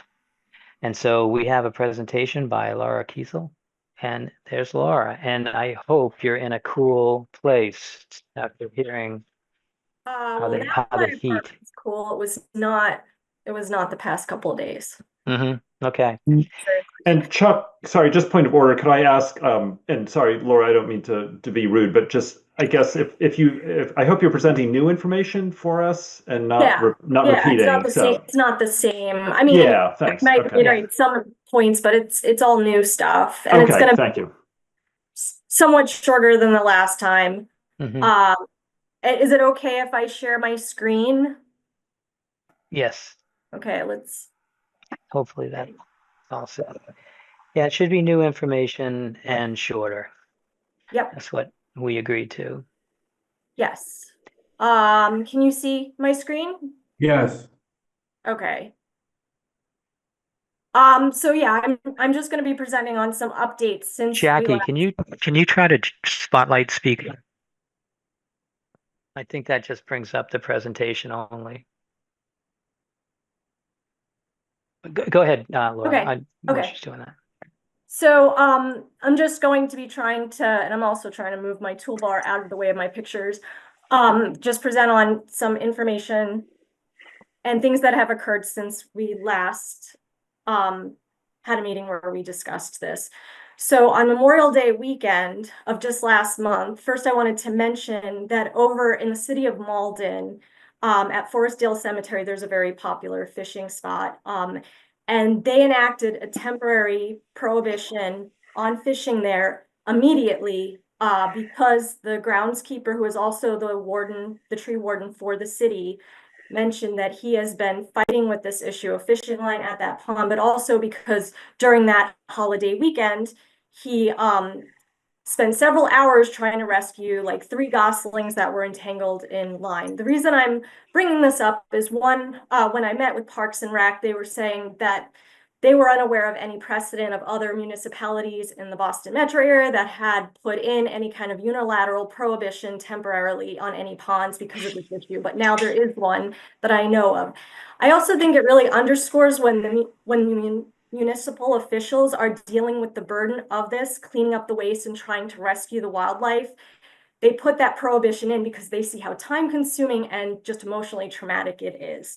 And they did have a meeting June 18th, and at least as of now, that prohibition has still been extended because they had a meeting, and I know they're going to make a public announcement about more future preparations with this issue, but right now it's still been extended indefinitely. Just trying to see, it's not letting me go to, okay. The very next day, Sunday of Memorial Day weekend at dusk at dinner time, I received an urgent notice of another dead great blue heron wrapped in fishing line on the Medford-Arlington border at the Lower Mystic Lake. So one of my rescue volunteers went. You can even, I think you can see it here, the fishing line out. So, and the fishing line goes into this pole and it was wrapped around. So went and retrieved the body and cut off all the lines so other animals wouldn't be entangled. I don't know for people who are familiar, but in this area is right where the bald eagle nest is as well. So MK's widower, KZ, now has another nest with his new mate and 3 eaglets, and this is right in that area. So we have definite concerns when the fishing line issue is also extending into areas like that. And again, this was our holiday weekend that we had this the very day after Malden had their issue. And this was something that was reported to me just late last night, but it occurred a week and a few days ago, so a week and a half ago. I was told last night that someone witnessed fishermen at Hills Pond at Monotony Rocks Park hook a snapping turtle several times. They kept getting their hooks in it. They tried to haul it in. They cut the line out, but the several hooks are still embedded in its face and body, and went back into the pond. And I was told that they tried to pull it out by its tail. For people who don't know, their tails are very sensitive. If you pull them by the tail, you can fracture their tail, and it can lead to paralysis or partial paralysis for that turtle. So it's not a great way to deal with it. And that's why this is such a problem too, is so much of the wildlife that is the most vulnerably impacted are very difficult or dangerous to rescue, like herons, because their beaks can be wielded like weapons. They can take out your eye. You know, a snapping turtle can take out your finger. So I've now spent the better part of today trying to get eyes on this turtle to get it to a rehabber to get those hooks out of its face, because that will probably lead to a very slow and painful death. And snapping turtles are keystone species in small ponds. They eat algae and carrion, and they basically help keep the nutrient loads in check, especially for smaller ponds. And as we've already discussed in my past presentation, and you know, because you've dealt with it, you know, that pond is already very vulnerable to frequent algae outbreaks. So if it loses its snapping turtle, that might become even more the case. I met last month with Natasha Whedon. She was very generous with her time to discuss Parks and Recreation's position on this and what they were and were not willing to do. Though I just want to underscore this was before I knew, only a few days before Malden made its decision. What I was told, and I don't know if anyone is here tonight from Parks and Rec or if the Conservation Commission has since heard differently, but what I was told is that they will not support a prohibition or a temporary pause on fishing at Monotony Rocks Park. So then I asked them what they would be willing to do. I also asked if the town would be willing to invest or offer any resources or services to helping us when we do get reports of injured wildlife from fishing line, with cleanups, with collecting dead bodies, and was more or less told that the town did not have the resources to do that and would not really be offering that. So I do want to just really underscore again that that burden then is being shouldered entirely by volunteers and pretty much almost entirely by Save Arlington Wildlife. Save Arlington Wildlife began as a policy advocacy group. We never intended to become a rescue organization, but as folks may know, our animal control officer is not really allowed in most circumstances to get involved with wildlife calls. So just by default, people started calling us, and ethically, we felt the need to get involved when we were getting all these reports. So we're spending hours every week cleaning line and hours every week responding to injured animals, most of whom we cannot even save because of the things I just pointed out about some of these animals that are impossible to track down or to get. The other things Parks and Rec said they would consider doing is that they said they had just recently performed some strategic pruning of the tree canopy at Hills Pond. As you may recall, last month, there was one particular tree that had a lot of tangles, over a dozen tangles and bobbins. They said that they had pruned that. They mentioned that they thought for now, at least, there should be a reduction in the tangles at the pond. They said that they had plans to reconvene a new fishing line working group. And they said that they had hoped that in the coming months, they will reinstall recycling receptacles for fishing line at Menotomy Rocks Park, but probably not at Spy Pond. And I'll get a little more into that in a second. But first, literally a day after Natasha mentioned that they had done that strategic pruning, I got this picture sent to me by Aja Kepka, who I believe is on the call tonight. This is at Menotomy Rocks Pond. And you can see it's a pretty nasty tangle coming from two trees in a V, and it's a bunch of tangles with a bobbin. So this was within less than a week, or about a week, of them doing that pruning and saying that hopefully we would see as many tangles. So Aja went there, and I think she might have sent you some footage, spent several hours like cleaning that up because we're worried about having another heron entanglement or bird entanglement right at that interface because, this is a picture of a heron from, it's another state, but it's like almost that exact angle coming in where it's at a triangle. So whenever we see lines like that, we try to get someone out there to clean it up before another casualty happens. Regarding the fishing line working group, I do want to just point out that the town had a fishing line working group for a couple of years. The town did not incorporate most of the members' suggestions after, several of those years of research, of input. Several of the senior members of those groups have signed my petition asking for a pause at Menotomy Rocks Park, and they have gone on record to Parks and Rec that they do not think reconvening a fishing line group should delay a fishing pause at Menotomy Rocks Park, that they are of the opinion that it is necessary, and that it shouldn't delay other types of actions as well. Because the problem that I'm concerned about, so Natasha told me most of the people that she asked are not interested. I think there's one person interested in joining a new group. So she said they're going to have to start from scratch, drafting new people to a group. That's going to take months. And any recommendations they come up with may take months or years, but obviously this is an urgent and escalating issue where we're getting more and more reports of grievously injured wildlife and casualties. Since that group has disbanded, this has escalated, and we also have other issues that we're dealing with that we weren't a couple of years ago that compound these problems, like avian flu and record-setting droughts, things I've already talked about in the last PowerPoint. So I don't want to belabor the point too much, but I'm just saying that the fishing line group then didn't have these also on the table. Also, I kind of compared a little in my head to the town's approach to rodenticides, which is the whole reason for my group's formation, before versus after we started getting a lot of confirmed casualties. They became more aggressive, which I really appreciated. The town took it a lot more seriously and did more binding mandates with the rodenticide issue once we had confirmed casualties.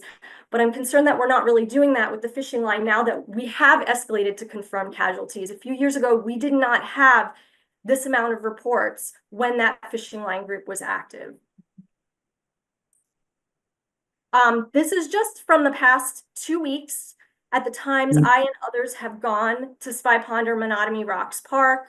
The one in the far right, I just wanted to point out, this is from the far top right-hand corner, is from the Arlington Boys and Girls Club, and their recreation director, Dan Johnson, told me that they were cleaning this out, and they have a really big problem, not just with the kids actually, but with adults who are illegally on their property fishing and leaving that amount of line and hooks, and it's also dangerous for the children there.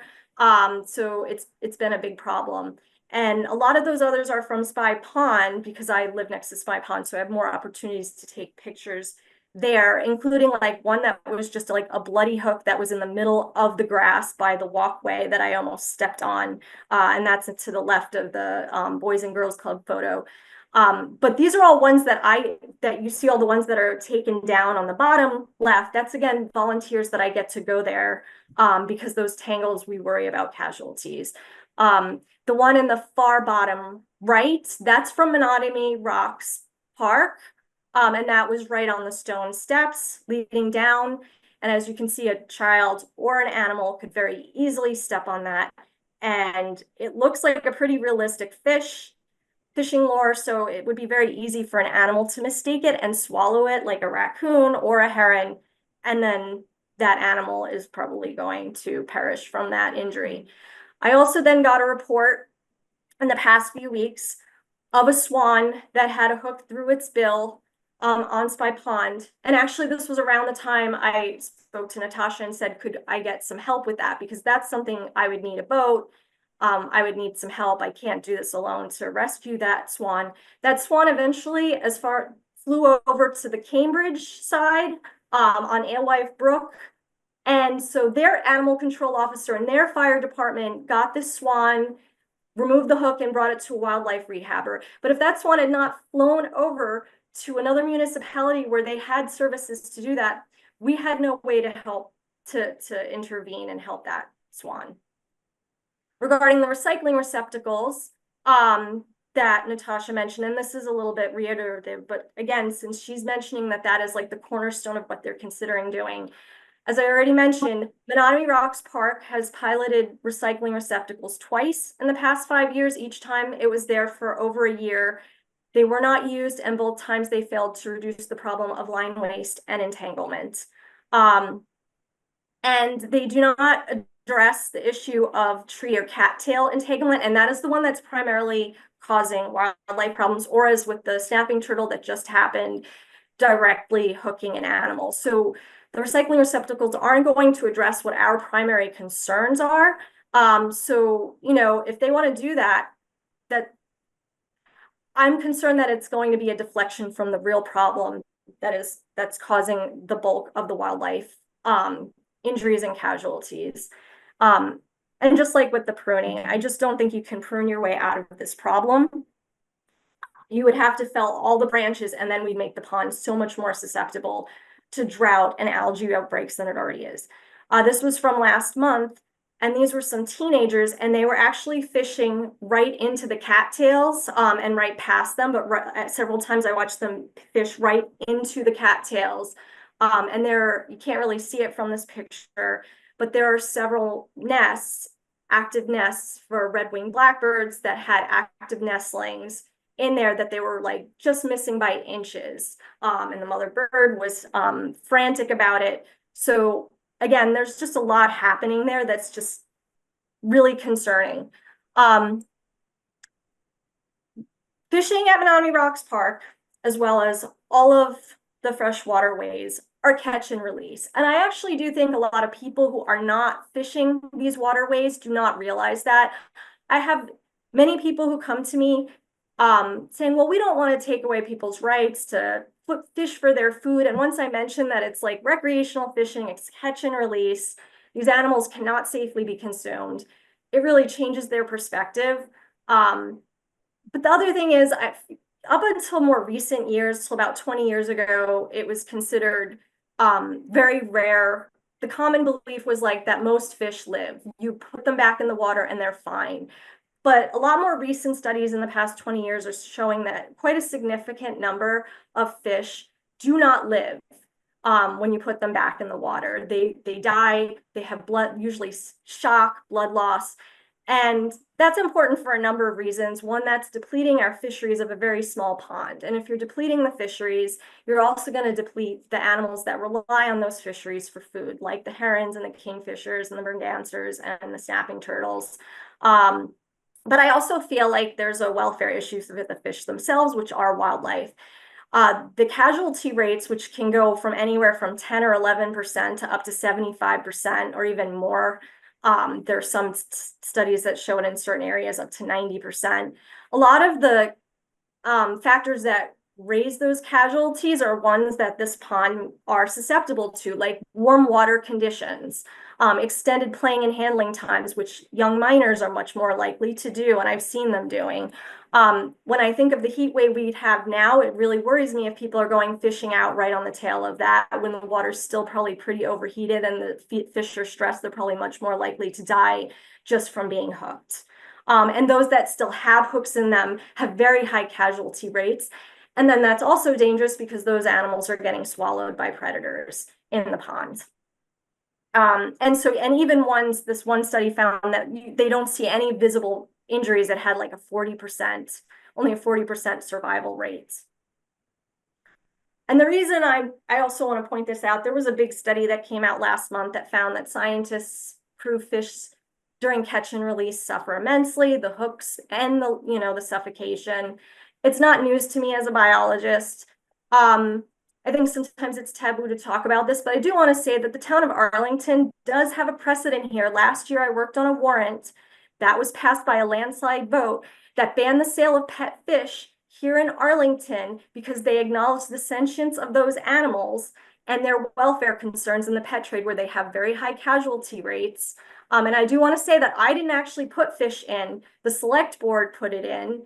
And it even, there was an amendment, an 11th hour amendment to try to strip fish and other animals from that pet sale ban. And that failed too by a landslide.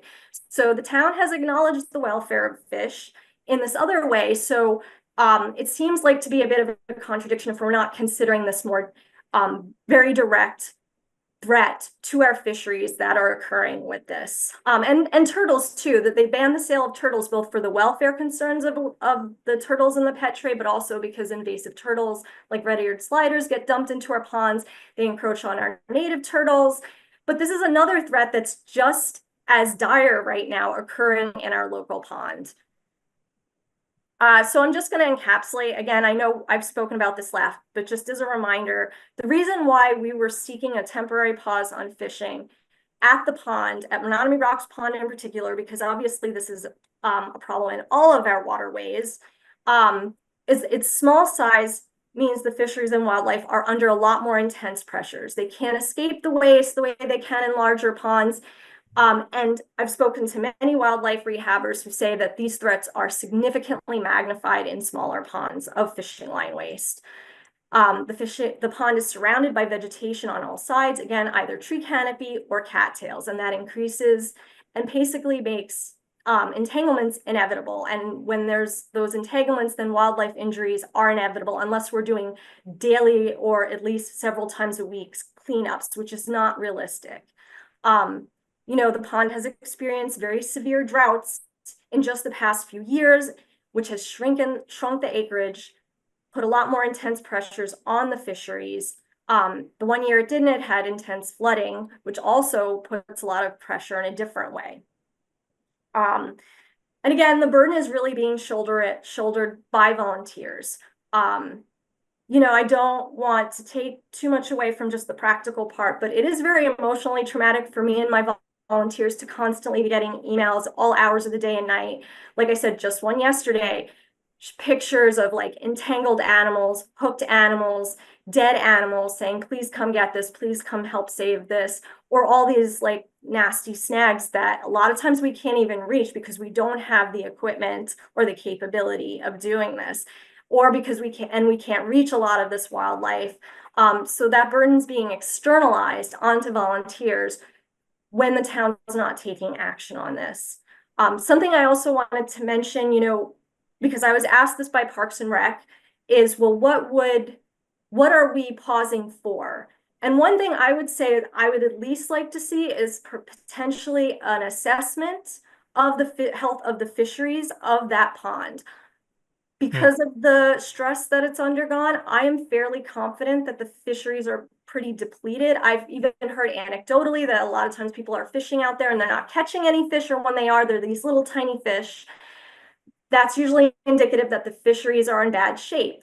And if there is a major drought that dries up more of the pond, eventually there could be a fisheries collapse. Now, my background's in wildlife biology. I'm not a fisheries person, but as part of my coursework, we did have to do fisheries assessments where we went out and netted fish and did an assessment on whether the fisheries were healthy. And I know there are consulting groups that do that. I've actually even taken the liberty of speaking to some of them. Norman Doe is the one I've been in talks with most recently. I've even spoken to the EPA about potentially getting a grant. I would like to consider if the town could either run this assessment themselves or at least give permission to me and my nonprofit to be able to fund it to do an assessment of the fisheries. Something else we could do a little less formally is Turtle Rescue League did say they have under a volunteer who does diving photography to see what the state of ponds are under the surface with fishing line waste, and they've found very shocking things. But my concern is I don't think that it's healthy enough for people to dive in that pond. I would actually worry if a person could do that in a healthy way, but maybe we can do something like underwater trail cams, because I also have I've heard that a lot of people, when they are fishing, they're dredging up a lot of fishing waste instead of fish. So that's my concern as well. So at the very least, I would like to see the town consider doing that. And another thing I'd like to see the town consider doing, because one rebuttal I get from people is like, well, isn't it a great thing for our kids to go out and they're not on their screens and they're doing this outdoor adventure?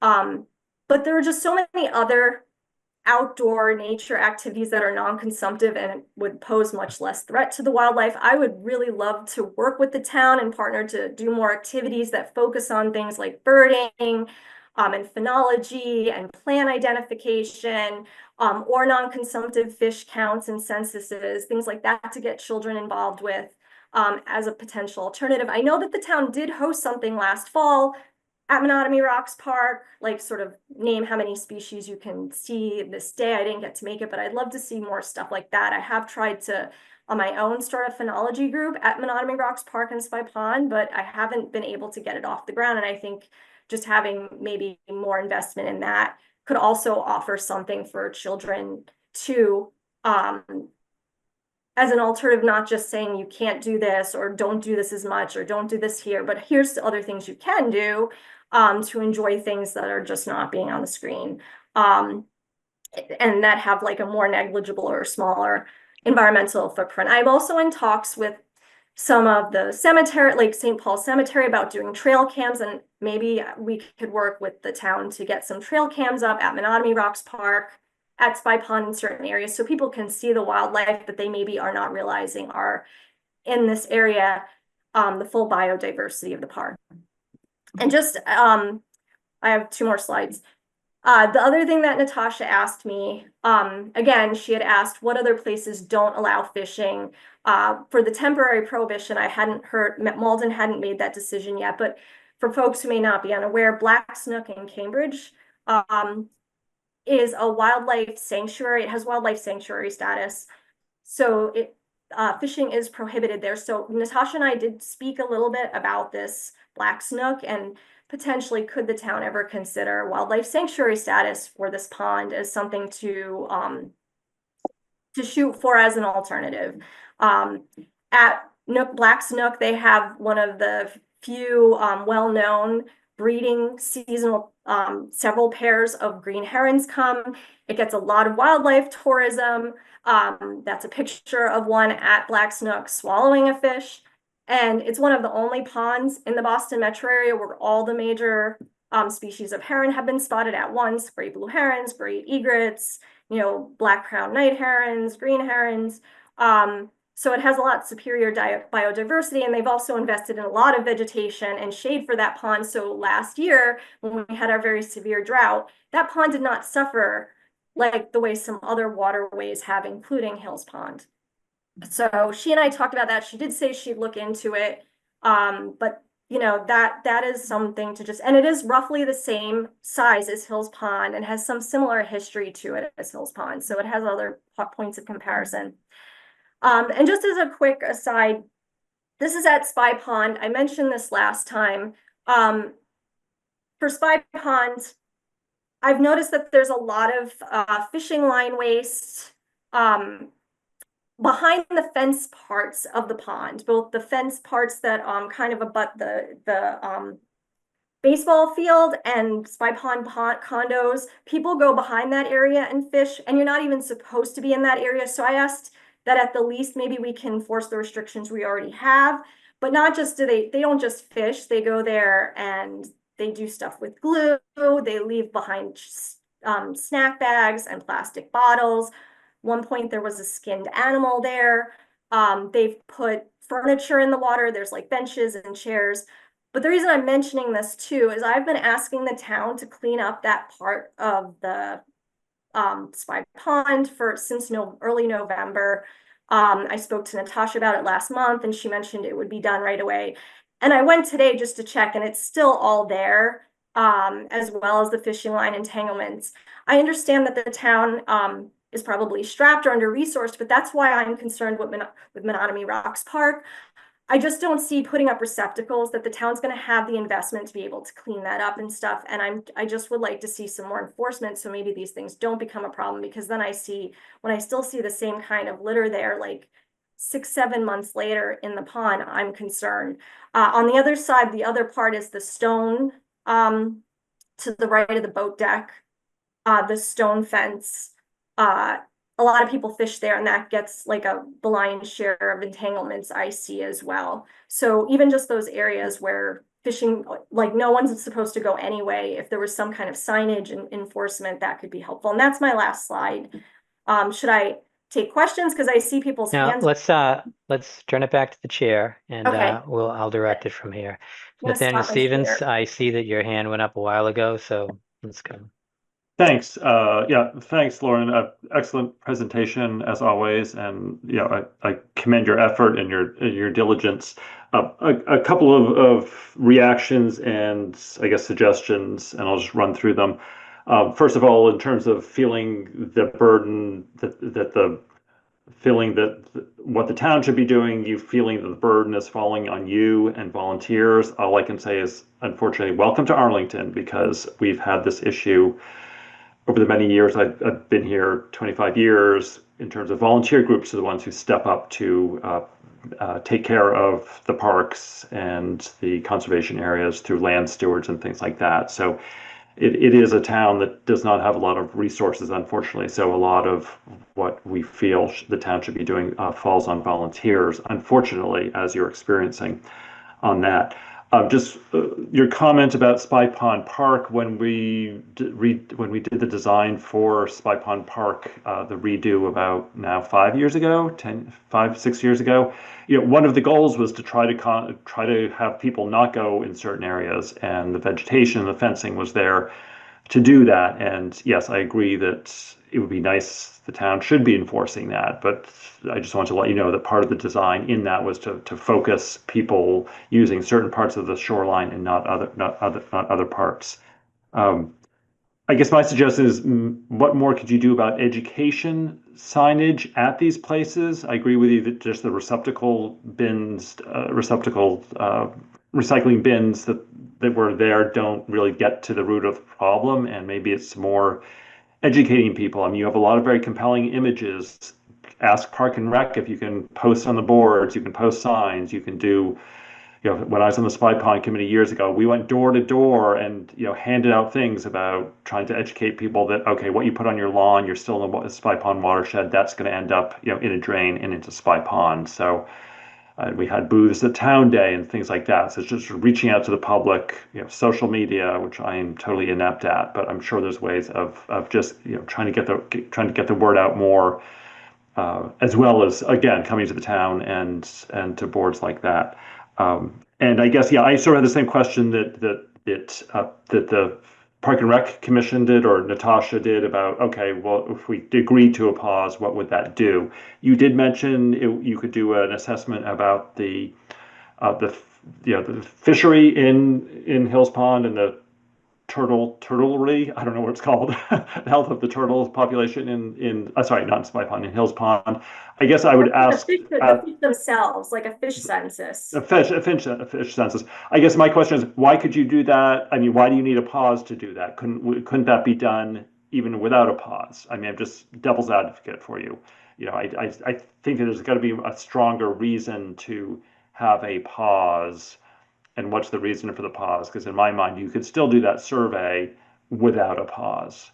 So I just throw that out to you for, Yeah. I'm not being antagonistic. I'm just trying to. Yeah, no, you could do it during without the pause. I mean, the pause is for because we're concerned about Right.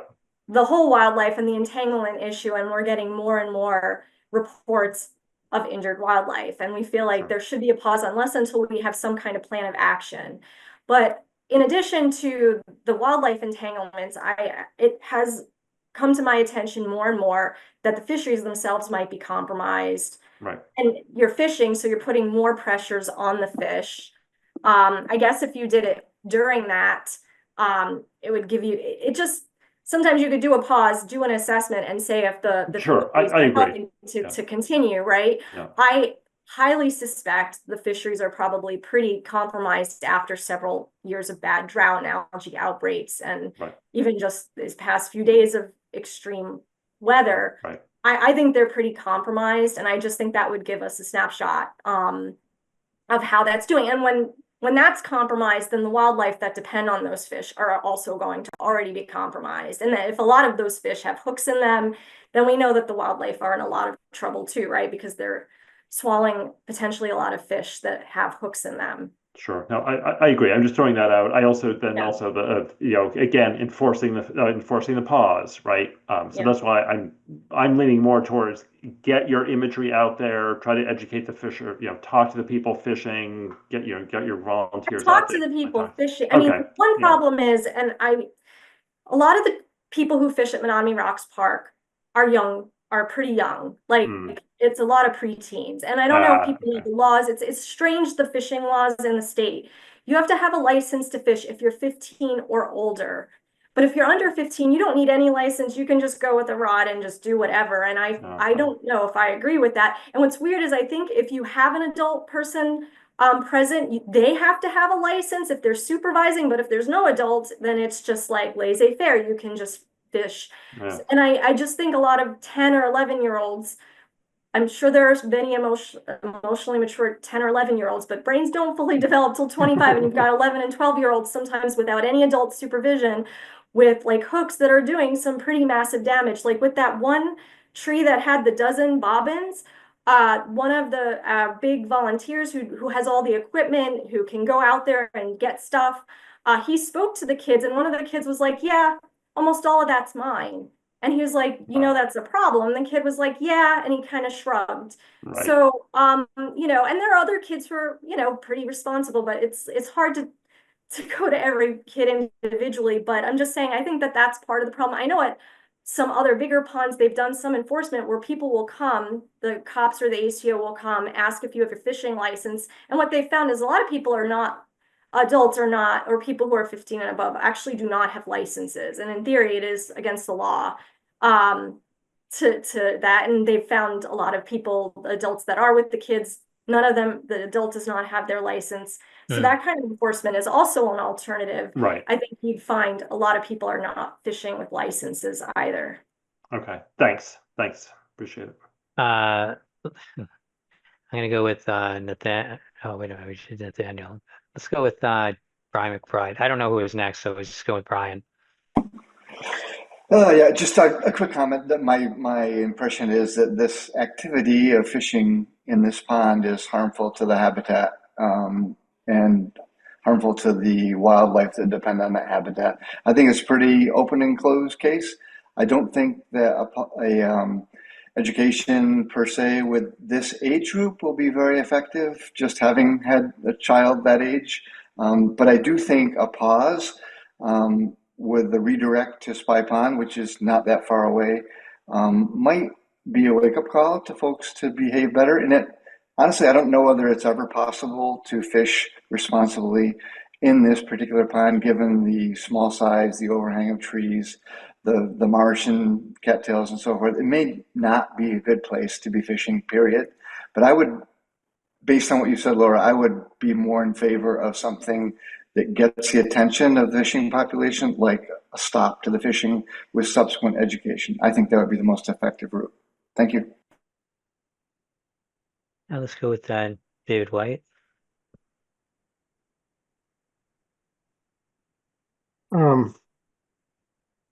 Hills Pond is a real problem area. It's one of the ponds that Water Bodies Working Group tries to keep healthy. It's a shallow pond, it's a small pond, has a lot of nutrients, and it really is not that healthy. It has algae blooms as well. So I think to think of how to keep that area as a healthy area, including the fishing as well. We don't actually have not evaluated the aquatic life other than trying to identify invasive plants. But it's a real problem pond. I think we need to take a close look at what to do about that pond. Okay, so just to make it clear, we always go to the commission first, and then we turn to anyone attending to the meeting. So Susan Chapnick. Thanks, Chuck. I echo what people have said already. I'll just add a few other comments. And I have a question. So, comments. We at the Conservation Commission are required by our local bylaw, Article 8, and our implementing wetland regulations to protect, reading it, wildlife, not just wildlife habitat, which is under the state regulations, but wildlife itself and aquatic species and their habitats. So these are additional protections over and above just protecting habitat, which is in the state. We have stricter regulations that we're required to implement. This is what we put together in the town of Arlington. So from my point of view, no matter what Park and Rec says or volunteers say or anything, given the evidence that we have been given of severe harm and death to wildlife due to fishing line, I think the only obvious solution right now is to put a pause of prohibition, a temporary prohibition on fishing until we get this corrected. Because how can we, with a clear conscience, say that we are conservation commissioners upholding the letter of the law in the town of Arlington, and we're not doing that? So that's one statement. Then I have a few other recommendations. I totally agree that this pond is very stressed. It's a small pond. It has a lot of nutrient input. It has algal blooms every year, which the only silver lining of an algal bloom is nobody fishes. But it's a stress pond already. And then the additional stress of fishing that's going to cause on the fisheries and of the entanglements is over and above what this pond can handle to maintain the health of a pond. I think that redirecting people to a larger pond, Spy Pond, I'm not saying that's perfect because we still have entanglements there and we still have to deal with the education piece, which I think is really important. But it's a bigger pond. It can handle more than this little tiny pond. I've talked to neighbors who are fishermen and they fish at Horn Pond, they fish at Spy Pond. They go out on canoes and kayaks and they take out other people's line when they see it because they're responsible fishermen. They say they don't fish in this pond. It's too small. It's too stressed. It's too enclosed with trees. It's too much entanglement. They don't fish there.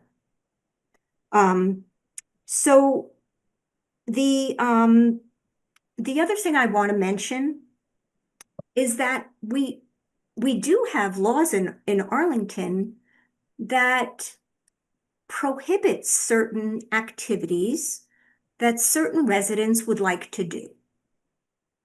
okay, such as fishing. We don't have a fishing prohibition, but I'm making an analogy. We have dog leash hours. We require dogs to be on leashes. We have lots of residents who have dogs. They would love to let their dogs run free all the time. But we've realized, due to protection of human health and protection of the environment due to dog waste, that we don't allow that in a lot of places. One place specifically we don't allow that is Hills Pond Woods.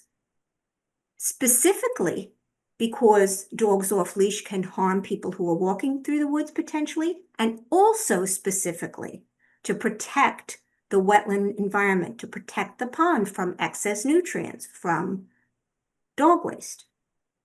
So there is a precedent to set prohibitions about certain activities that we consider acceptable in other places because they're harmful to the environment. And then I would also ask Laura, have you presented this material directly to the select board, not just Park and Rec or the Conservation Commission? No, not the select board. Okay, I would think you should petition through the town manager to. I have gone through the town manager. I haven't done select Okay, board. then you need to go to the chairman of the select board. Okay.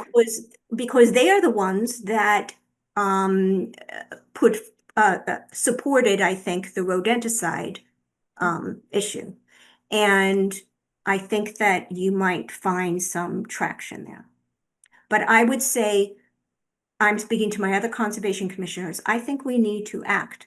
We need to have a statement that says this should be done. We should have a prohibition. There is precedent in other towns where killing animals that we're supposed to be protecting. I don't see, it's urgent. We can't wait 5 months for a commission, a fishing working group. We need to do something now to protect it. It's my opinion. Right. David Morgan. Thanks, Chuck, and thanks, Laura, and everybody for your comments. I have a handful of things that I want to mention. One is an update from Natasha about their commitments from Park and Rec to certain activities, some of which Laura's already spoken to, but I think Natasha has given me some more specifics that'll round out our conversation. Then I have 2 other questions that I'd like to ask. So first, Natasha's comments. She says that an educational campaign will be rolled out starting this summer, including the announcement of the reinstallment of the fishing line waste receptacles, and ask from the community for folks to reach out to Park and Rec if they're interested in participating in the working group. Laura's right, there's only a few members of the original group who had expressed interest in reconvening. Natasha says there were 2. And the educational campaign, she says, will include a press release posting with signage about fishing waste at water bodies, seasonal social media postings, and they've been working with the town PR folks on that. They're also interested in finding a company or some professional service that would assist with removing the fishing line more regularly. They have not been successful in this. I also have considered it and don't know what kind of firm would provide that service. And then finally, they've reached out to Fish and Wildlife to ask about the authority of municipalities or municipal bodies to be able to ban fishing in a certain location. And that leads me to my next question, which is, if this body is leaning towards taking that kind of action, what authority would we use in order to make that happen? And then I'll just leave that there, but I want to ask another question that's somewhat related, which is, Laura, you mentioned sanctuary status for that water body in Cambridge. I'm wondering how one accomplishes getting sanctuary status, like who awards it. City Does it itself, they made up a status. They called it a wildlife sanctuary. I mean, National Wildlife Federation does have their own certification program that either private properties or municipalities can apply for, just to kind of have like something, a step to go through. But for this, for Black Snook, they did it by city ordinance. That is very helpful to know. I looked into it very briefly and saw, Mass Audubon has many sanctuaries and criteria for establishing those. I didn't know if we. You could probably confer with them, but that. my understanding is most of their wildlife saying it's like their land. So they, they have a process for their owned lands. David, there's A no lot of their legal. ponds you can't fish in. Sorry, I didn't mean to talk over you. Can't fish in almost all of the Mass Audubon ponds, like for that reason. Sorry. Yes, it's not. I was just gonna say there's no legal sanctuary designation that Mass Audubon is using, and Cambridge apparently did it through ordinance. Closest thing in Massachusetts, I guess, is an ACEC. Area of critical environmental concern might be the analogy, but I'm not aware of a sort of sanctuary designation that would help. Well, Nathaniel, since you have the floor, is there anything in your understanding of the law that would really enable a conservation commission to enact a prohibition or pause? Well, Yeah. Susan mentioned that law. Susan was talking about our wetlands protection bylaw, which does have as its purpose, among other things, flood control, wildlife protection, protection of wildlife. It's interesting though, because the jurisdiction of that, so we protect those interests, but it's one way to think of it is triggered if, because it says, except as permitted by the Conservation Commission or is provided in this bylaw, no person shall remove, fill, dredge, discharge into, build upon, degrade, or otherwise alter any blah, blah, blah, blah, blah, including a pond. So in some ways, again, as everyone knows who's on the commission and sat through our lengthy meetings, we usually review projects. Someone's coming to build a house, someone's redoing their dock or something like that. So they're coming with a project, less so. I mean, construction, yes, is an activity, but it's of a defined time, sort of more defined period, and I guess dimension in construction. It gets difficult, and DEP has this problem too with when do you start regulating activities like fishing, like walking through a wetland, like walking through a salt marsh. I had a case long ago where the issue was, okay, the people are walking through a salt marsh to get to their dock, and DEP was really hesitant to regulate that.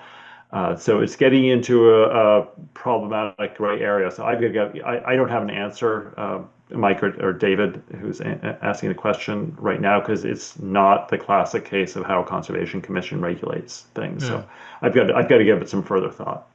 Yeah.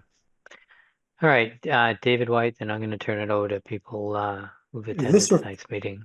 This are conservation land. You set rules for it. Problem is not conservation land. That can make things more complicated. Mind if I add a quick sidebar, Chuck? Sure, go ahead. I went back and reread the Conservation Commission Act this afternoon, looking for this sort of authority, and I stand to be corrected. There are more knowledgeable people in this group than I about this topic, but my reading of it is similar to what David just said, that commissions are enabled to create rules, regs, bylaws, etc., for those areas that are held by the commission, and not so for other natural lands. That's my understanding as well. Yeah. I would say that it feels like a gray area still, because there are clauses in that law that suggest that all natural land should be under the control of the commission. That is not the case in our example. It's not the case in Arlington at large. So I additionally, I'm not sure where quote unquote natural lands is defined in a legal sense either. So I guess it's a gray area is where I'm going with all of this. So I appreciate your comment there, David.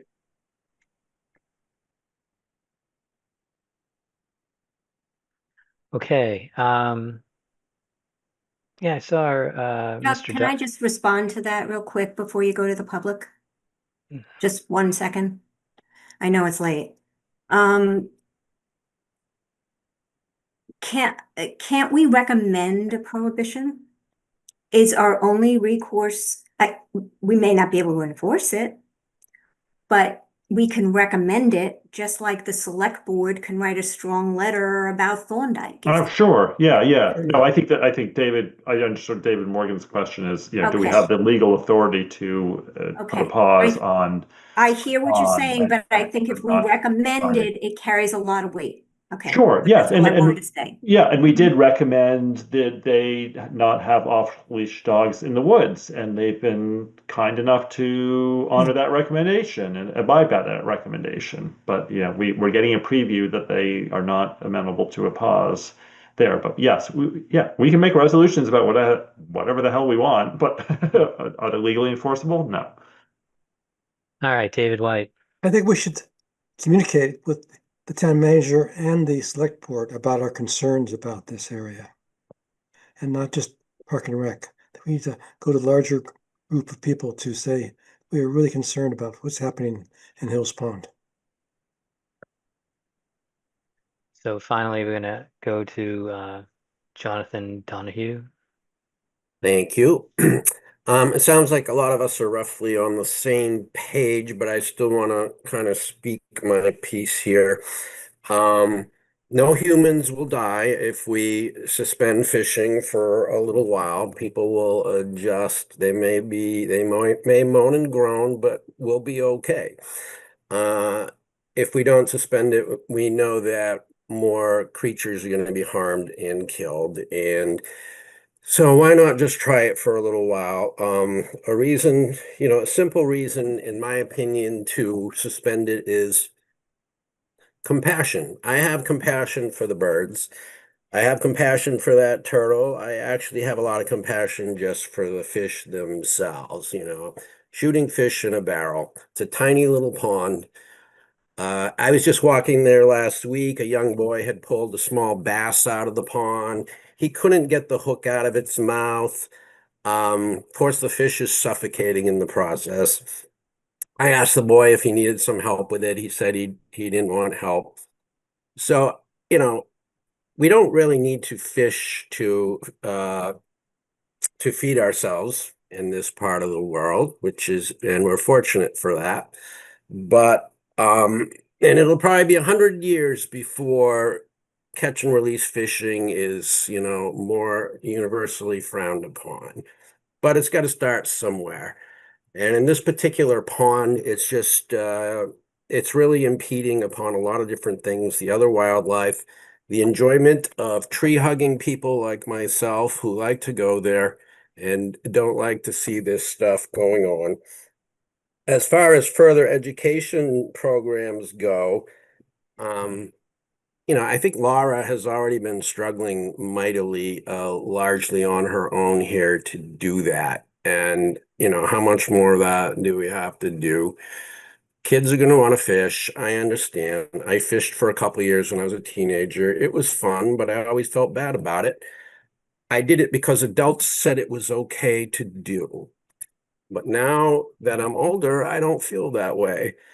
And learning how to cast a fishing rod takes some practice and some skill. And any kid who has fished has lost lines up in trees. It just comes with the undertaking. It's just the way it goes. So why can't we just stop it for a little while? And if people complain, fine, but we'll see what grows out of that. There may be more fish, there may be more birds, and why not let another group of people have their day? Thank you. Thank you, Jonathan. Eric Paul. Thank you. Can you hear me? Yes, I can hear you. Great. Now you can probably see me. Absolutely. Thanks to the commission for their time. This meeting has run long. My cat is trying to chime in over here, so I'm going to keep this short. First of all, I think that what I've heard is what folks have said. The majority of us, the majority of people want to conserve wildlife. That would be a very unpopular take amongst this crowd, but I think in general in Arlington. Second of all, amongst this crowd, or amongst the people of Arlington, I think the majority of people who enjoy that pond don't do it for fishing.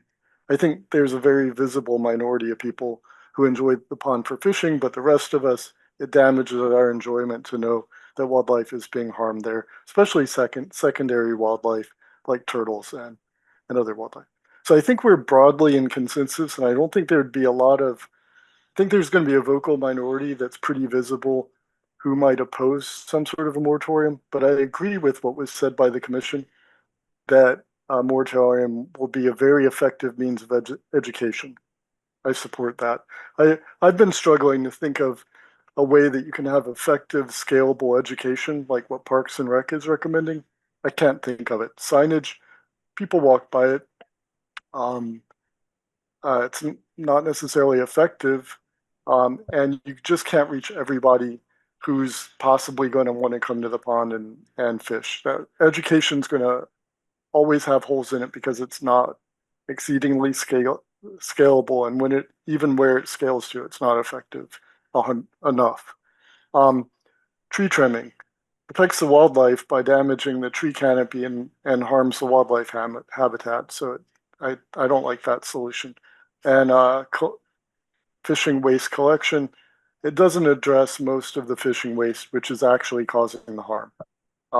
So it does address some of the fishing waste that we see on the ground, but it not the part that's causing a harm. So I just wanted to reiterate that of all the proposals that I've heard tonight, moratorium is the best means of education. It draws a lot of attention. It redirects to a place where there are more fishing outlets. So I really like that I heard that from the commission. It sounds like there are a lot of us that support that outside of the commission as well.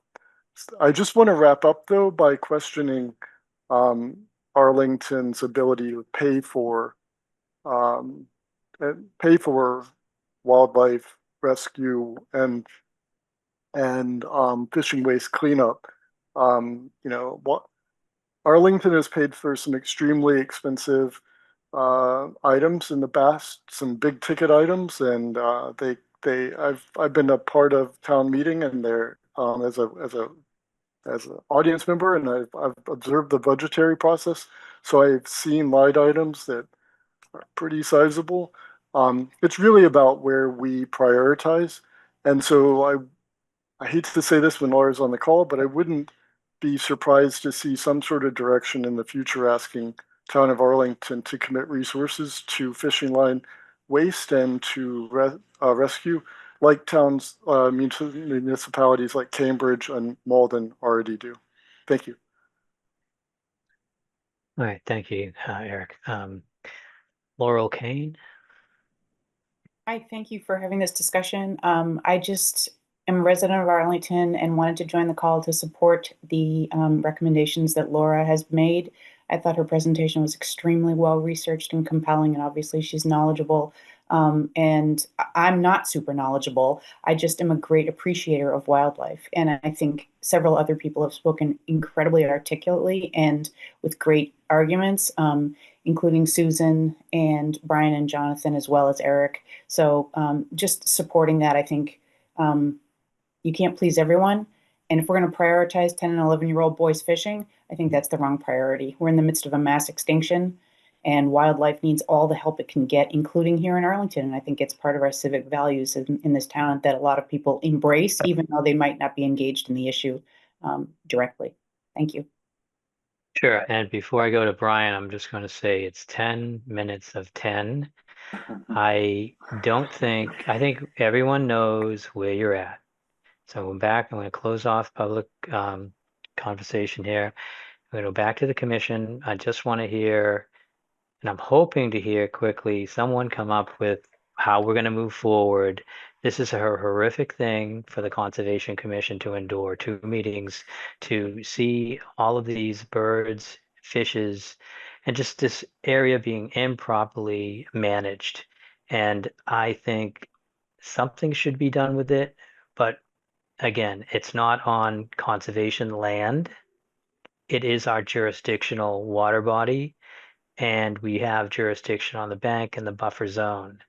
So a lot of what Laura said was kind of a one big universe of what she's trying to do, but I would say most of it didn't have anything to do with the conservation's jurisdiction, except for the protection part and the stop it from happening part. So with that, Brian McBride, 10 minutes of 10. Thanks, John. Yeah, I'm just wondering, so when someone cuts down trees next to a pond or a lake, we're able to do an enforcement action and make them stop and replant.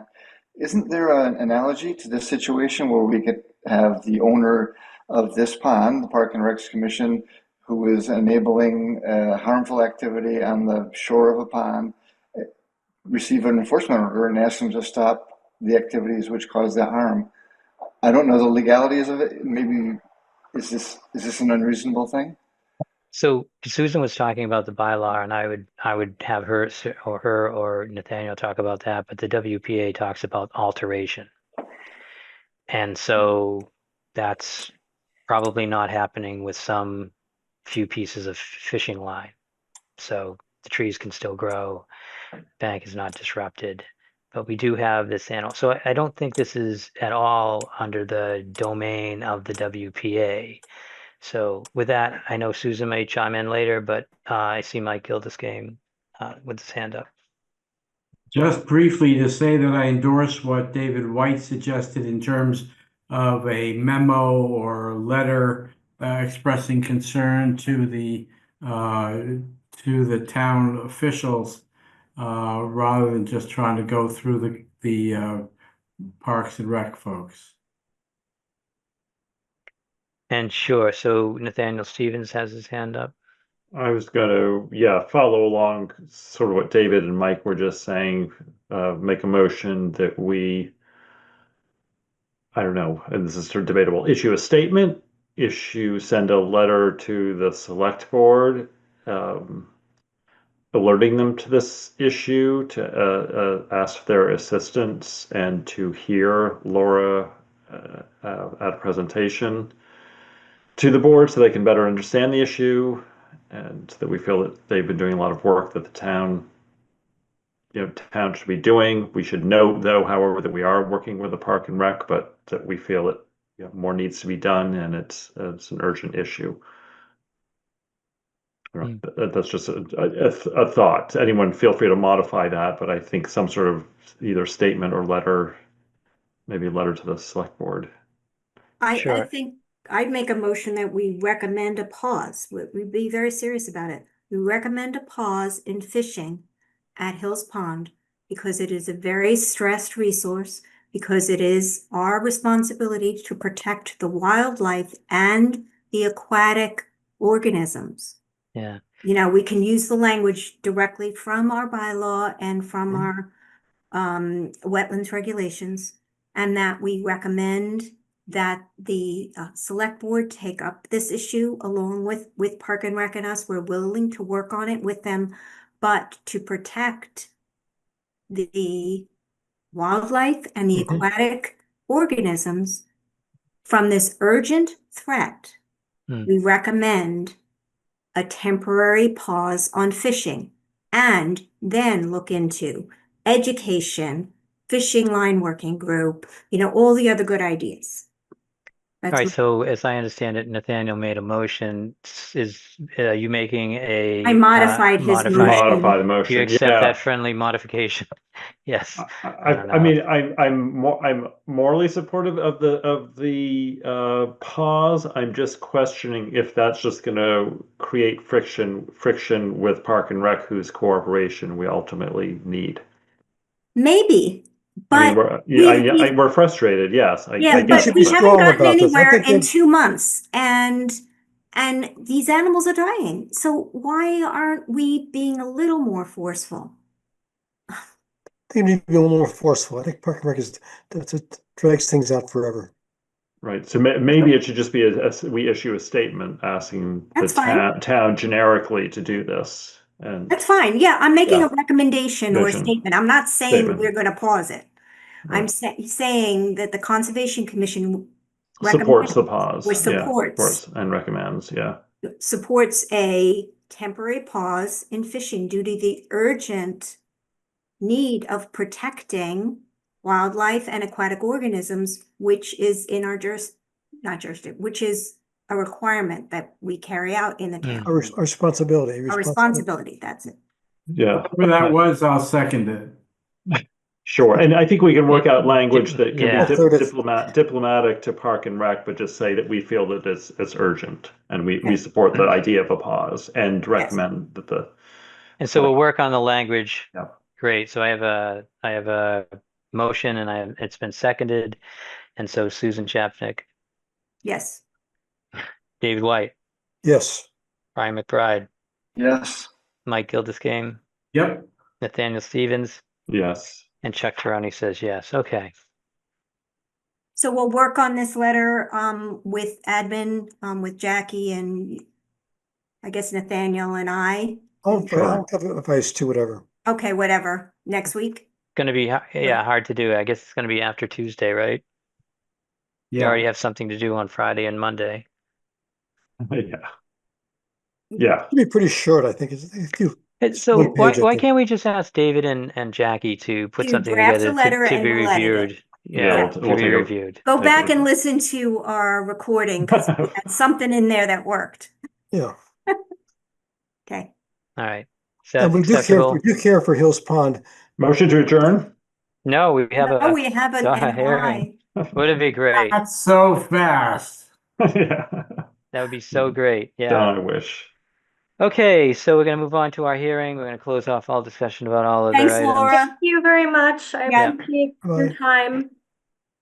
Okay, notice of intent, 16 and 38 Drake Road, Drake Village, DEP file number 091-0371. The Arlington Conservation Commission will hold a public hearing to consider a notice of intent under the Wetlands Protection Act and the Arlington bylaw for wetlands protection for sewer line replacement and repaving of the drive aisles and the parking areas at the Drake Village complex at 16 and 38 Drake Village. Who is here for this tonight? Can one person just introduce themselves, introduce their team, and then get started in the presentation? So I'm Jack. Yeah. I'm Jack Nagel. I'm the executive director from the Arlington Housing Authority. I'm going to turn it over to Mike Cotter from GCG. He's going to lead the presentation and the to the Board of Commissioners here today. Is there anyone else here with you? Just Jack and Mike? That's it? Just Mike, I believe it's just you and I, right? Yeah. Okay, great. All right. Just for the record, yeah. Is it okay if I share my screen? Sure. Please do.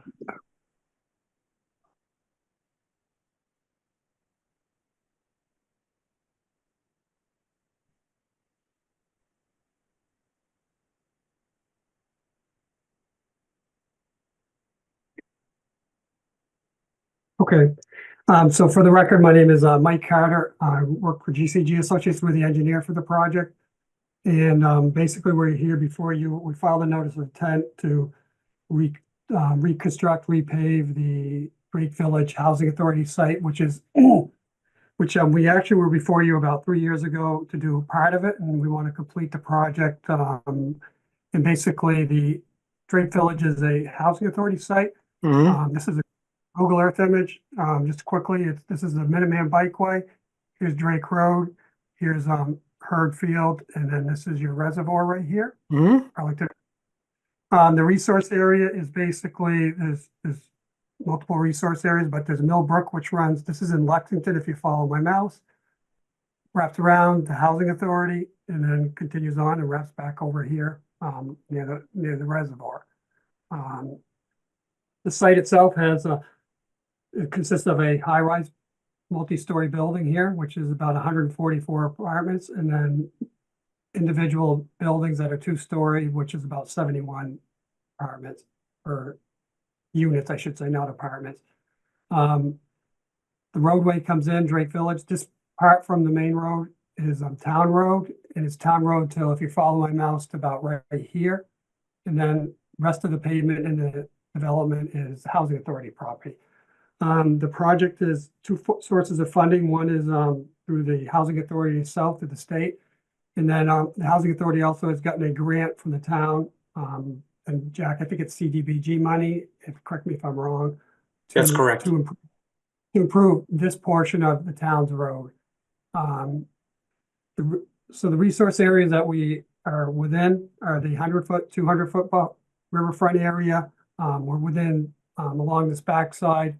We're within the 25-foot in a couple areas, disturbed areas, and we're not increasing the impervious area. We're just repaving it. For members of the board that might have been on the commission 3 years ago, we did a project out front here where we repaved this little horseshoe right here, did a whole bunch of plantings, and then they rebuilt the emergency access back here and created spaces for the residents to get together. There's benches, there's tables, there's all kinds of things back there. That order is still open. The project is done, actually almost done. They did a warranty walk, and they have to replace some of the plantings that did not take. So we haven't closed out that order at this point because there's contractor has to come back and correct, replace some plantings, let's put it that way. So that's kind of the big picture. And I know it's late, so I will try to keep this as quick as possible because we submitted a set of plans to you. And I'm just going to go to it. This is the overall site right here. The blue line is either the bank or BVW. Basically, in this area, it's the bank. This is the same line, same resource area that you approved under the other order, and then we're in BVW here. The river, the stream, the brook continues over here. So the red line is the 200-foot riverfront line, and then the green line is the 100-foot either bank, which in this case would be right around here, and then it turns into a 100-foot BVW in here because the stream kind of fades away over there. So basically, if you remember correctly, there's a discharge right here to Millbrook from the drainage system within the development. We put a storm scepter in here under the other project, and we did some reconstruction down in here where we put a bench in and improved the access over to the pathway around the street. The intent of this storm scepter was to provide some sort of treatment because all the drainage in this area drains to there, and that was done. And one of the things the town in their stormwater permitting process, they found some sort of issues with this outfall. And what we did since then is we went in and the town cambered the water and cambered the sewer and the drain in the development to see if there's what might be causing the discharge into this area. And they did some dye testing in the building. We did all kinds of different things to try to evaluate it. And what we found was that, I'm going to go back one sheet because there was a mention that we're going to replace some drainage and some stormwater. So excuse the roughness of the lines, but the red, basically the light red is, any red is basically sewer. Any red is basically drain. So in the shaded, the screen down red, we are not going to replace.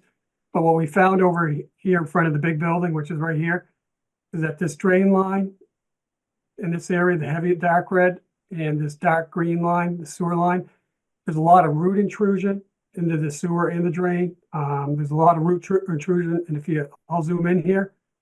If you look right here, there's a 19-inch tree, 16-inch tree, 23-inch tree, and 22-inch tree, and you can see they're right over, these trees are substantial. They're right over the sewer and the drain lines. And whether or not that's what's causing the problem down into Millbrook, I can't say definitively, but we're going to replace those because they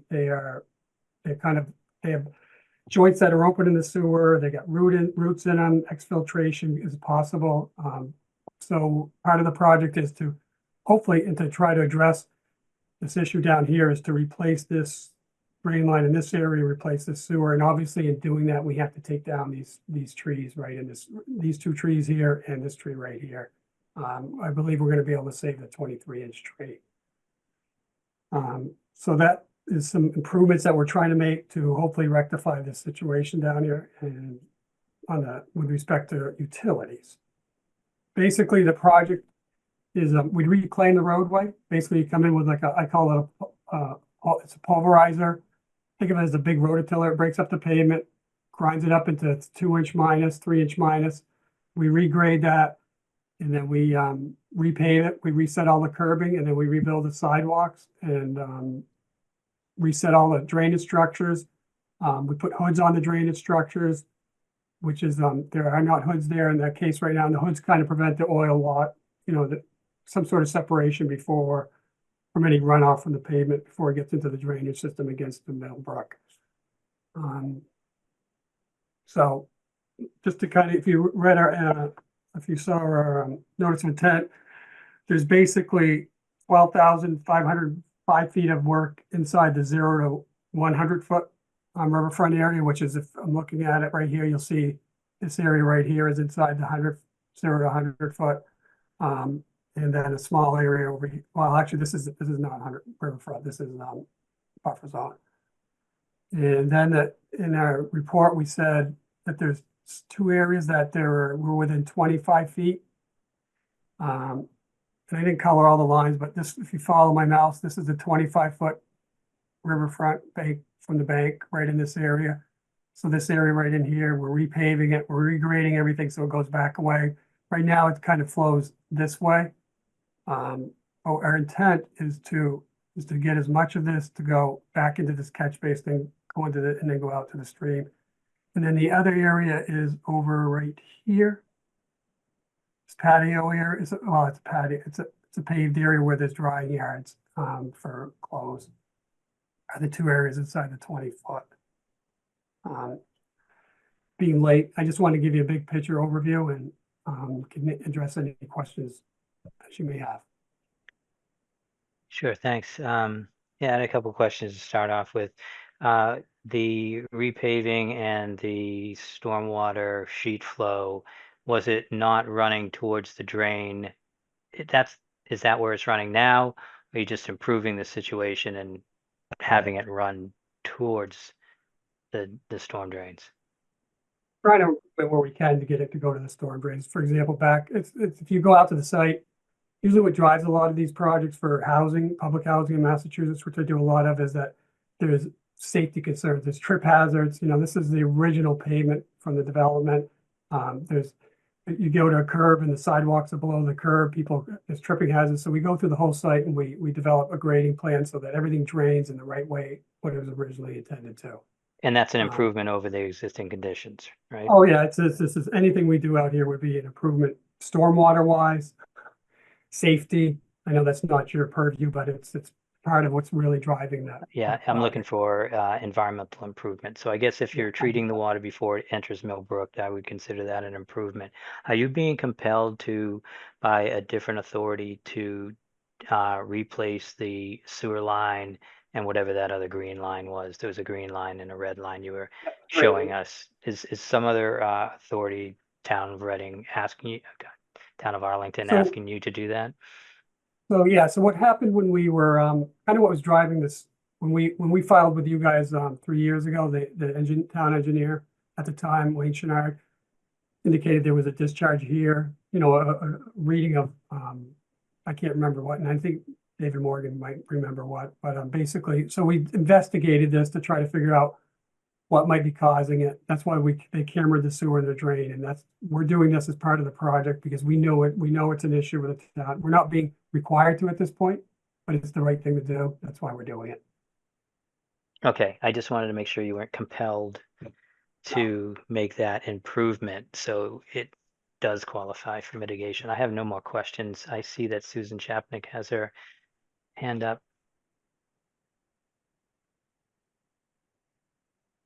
Thank you, Chuck. I had a few questions excuse me if you put this in the report and I just didn't see it yet because it is late. So is the only improvement you're proposing due to working in the riverfront, the stormwater improvements, or are there any other improvements?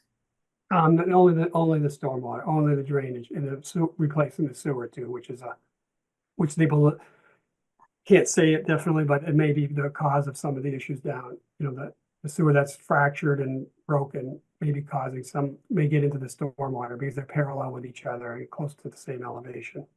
Okay. So you did say you're removing some trees. Are you proposing replacements of those trees? At this point, no, we're not. Because And are we're those gonna have trees in jurisdictional areas? Are they in the riverfront or the buffer? They are, hold on, let me go to the other sheet. 1 second. Actually, no, they're not. Here's your 200, this is 200, the green or the red line is your jurisdiction. So this area in here is not technically in your jurisdiction. Okay. I mean, obviously it drains to it, but your jurisdiction, but the Right. trees are right here. These 3 trees right here, 1, 2, 3. Okay. All right. So then we don't have jurisdiction for replacement because we have vegetation replacement requirements in our regulations, and I just wanted to ask about that. The other thing I wanted to ask is what rainfall data did you use to do your stormwater calculations? Our bylaw and regulations require using the NOAA Atlas 14 plus rainfall data, which is the high end of the range of the NOAA data. Yep, I'm aware of that. We have not designed, we're leaving the drainage system as it is, except we're replacing the drain line in size and shape so that we don't change any. There's going to be no net change to your discharge, basically. Right, but even if there's no net change, don't you still have to do calculations to show you meet stormwater standards 2 and 3? It's a redevelopment project, so under redevelopment, we do not have to. Well, we've asked other so most recently, the Arlington Brewing Company had a redevelopment project, and they were claiming the same thing, that they're not making any changes, so they're not doing the stormwater calculations. And this commission made them do them just to show us that they're meeting. And I would feel like we weren't being consistent if we didn't ask for that again. Susan, I think, sorry, I think, Susan, that they didn't provide any stormwater calcs. I think this applicant did do a stormwater report. Yeah, there's a checklist here and things. It's a checklist, but I didn't see the calculations, but maybe I missed them. Yeah, or maybe they weren't included, but I don't know. The applicant can answer, but they checked the checklist. So that to me, that suggests that they have the calculations someplace. Maybe we just didn't get them. Right, I see the soil groups, but I don't see the calculations. Provide you calculations. They're going to probably show that the whole thing surcharges. Basically, I can tell you that. So can we get the calculations then, if they were done? I can provide them to you. Yes, that would be great. Not a And the calculations do have to be done with the NOAA Atlas 14 plus. Got it. Awesome. And then the final question I had is, well, 2 more questions. One, is there any way of pushing work outside of the 25? I know it's existing nonconformance, but this commission often asks applicants, even if you have a nonconformance, can we correct it anyway right now? Can we move that? Is there a reason why we can't move a patio? Have you looked into that? Sheet, 1 second, please. So this patio here, we have not looked into that. We can certainly review that and we're obviously coming back. So we can take a look at that. That would be great. The other area over here is 2 parking spots right here. And then this is their this is their maintenance garage. This is Mhm. not a residential building. And this is where they store their trucks and equipment. And in order to take this away, we would have to eliminate parking spaces, and there's 144 unit, I think there's 144 units in the big building and 71 in the cottage, what they call them the cottages, they're not cottages, there's two-story buildings. And there's, I can't remember, but there's nowhere near, there's inadequate parking out there at this point. It's a real problem. And even two spaces might not seem like much to you, but two spaces when you don't have probably more than seven, I think there's 70 something. I don't want to misquote my number, but I do know the number. So, but we'll look at it. You've asked. And these, Yeah, so we asked you to look at it, you know, just to Yep. consider, is there a way to reconfigure? We've done that at other sites to reconfigure parking or something that you can get it outside the 25. We consider Sure. that an improvement. You know, that's one of the improvements we're looking for. And then my final question was, I did not see a narrative explanation responding to climate change resilience, which is in our local regulations. It's a section where you should just kind of answer narratively the questions about that, unless I missed it. Just that. I know I didn't do that. Okay, thank you.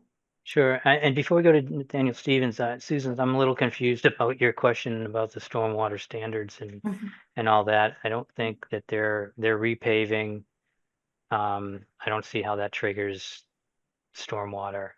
And I know you mentioned the brewing company, but I think the request over there was this, they had infiltration underneath some gravel and we were concerned about it, and that's why we brought it up. And we wanted the runoff to naturally go into that rather than just all over where the patrons were going to be. But getting back to this one, I'm also wondering why we're talking about stormwater. Well, they gave us a stormwater checklist. They said they're required to do the stormwater under redevelopment. And so I'm Is just that looking for all the data. sure, Jack? Are you required to do stormwater under redevelopment? In this case, where you're repaving? It's Mike, it's not Jack. I'll defer to Mike. Yeah. Sorry. Sorry. Did I say Jack? I don't think so, but we can provide the analysis. Oh, It's just Mike, gonna sorry. show, you know, basically the stormwater is gonna report shows that you were bonding in the streets during a 100-year event. And like we have it's basically, there's no change, dimensions, inverts, elevations, but it will, it's an exercise that won't show you anything more than what's gonna happen. It's not gonna, Okay. what happens today out there, it rains, it's gonna happen when we're done. And we're not making any, I get you said there's no real improvements going to the stormwater, except for trying to prevent the issue with the sewer. So we can provide calculations. We'll show that what happens during a 100-year event. But it's not a big deal, but there's no benefit. Let's put it that way. Okay. That's fine. Thank you. Nathaniel Stevens?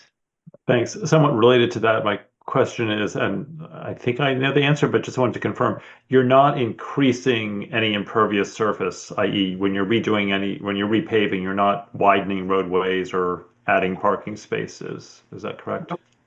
Okay. Trace the outline, it's not pavement. And I'm so, sorry? you know, no, we're not. This parking lot is exactly, you know, if you follow this heavy line, it's just back in the same spot. Okay, thanks. I just wanted that for the record. That's what I suspected. So, yeah, so it's redevelopment, so they have to meet the standards to the extent practicable, but they're not adding any new impervious surface. So, and I think my recollection of the brewery was a little bit different. They're reconfiguring their impervious or pervious surface, and they didn't even have this checklist signed by a PE. So I think that situation is a little bit better. But yeah, either way, if they're coming back anyways. Yeah. So Jack and Mike, I just want to say those trees, it would be good to see them planted. You have the option with the riverfront standards to plant them or do something along the reach of the river within close proximity. There's opportunity, and maybe you can talk to David Morgan or Jackie about opportunities to do that tree, although both those trees mitigation upstream. or downstream? They're outside of our jurisdiction, but are Oh, you? sorry, requesting that's your right. jurisdiction? Yeah. You I'm going to blame that requesting on being replacement late. anyway? Sorry. Yeah, Okay. I get you. Yeah. No, I take that back, but I obviously. mean, the tree We are committee losing two may trees. require you to do that. There is a tree ordinance, is there not? David White knows about it more than I do, maybe, or Mike Gildersgame. Isn't there a tree ordinance in the town? What about Sarah? Is she still here? Or Sarah, if she's still here. I'm not sure what that ordinance covers in this case. But anyway, you might want to look into that, yeah. I thought it was in the side yard setbacks, Oh, so okay. which they're not in, so. Right. But Okay. I get it. may be mistaken. If I may, oh, go ahead, Mike. Oh, yeah, you go first. When we did the other project that Mike was referring to at this site, we had worked with the tree warden, related to, areas that fell into that jurisdiction. My understanding based off those conversations and that project would be that these trees would not fall within that. However, I would like to note that the housing authority will be committed to replacing these trees, if not expanding the number of trees. We've been committed to adding trees at this development over the past years, several years, including through that creative placemaking project, which Mike worked on. But we'll definitely be engaging in conversations with the tree committee to try to identify if there are any additional tree resources to be utilized at this site after this project or during this project. That sounds great. Thank you. Yeah. One of the things I want, so Jack was saying right in this cyan colored area, there's a ton of plantings out there, trees and everything they put along this area. Yeah, I think that was per our prior order of conditions, maybe. Yeah, that was, yep. And then what I'm thinking as we're talking, just as a point of view, we're inside this area over here is all inside your jurisdiction. And this might be an ideal spot to plant some trees along here to continue what they did in this area, which might be improvement here. Would you be River- willing inside the to riverfront. would you be willing to do that for this project since it's pretty much on your list already? No, I'm considering it. I'll talk to Jack. Because I'm not sure. I really would like, if I could, I'd like to get these parking spaces out of it. I don't know if I can. That would be a great improvement to Riverfront and also satisfy some of the climate change resilient requirements because it for heat impacts and things like that. That's why I mentioned it, because I'm aware of that.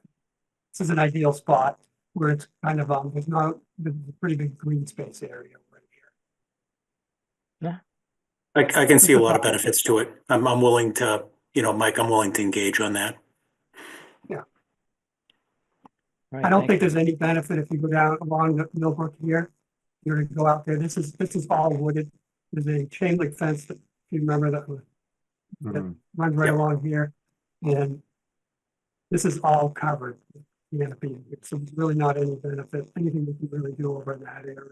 The only place inside the riverfront, I think, is like the way this strip back here. Then we continue what Jack has already started to develop out there.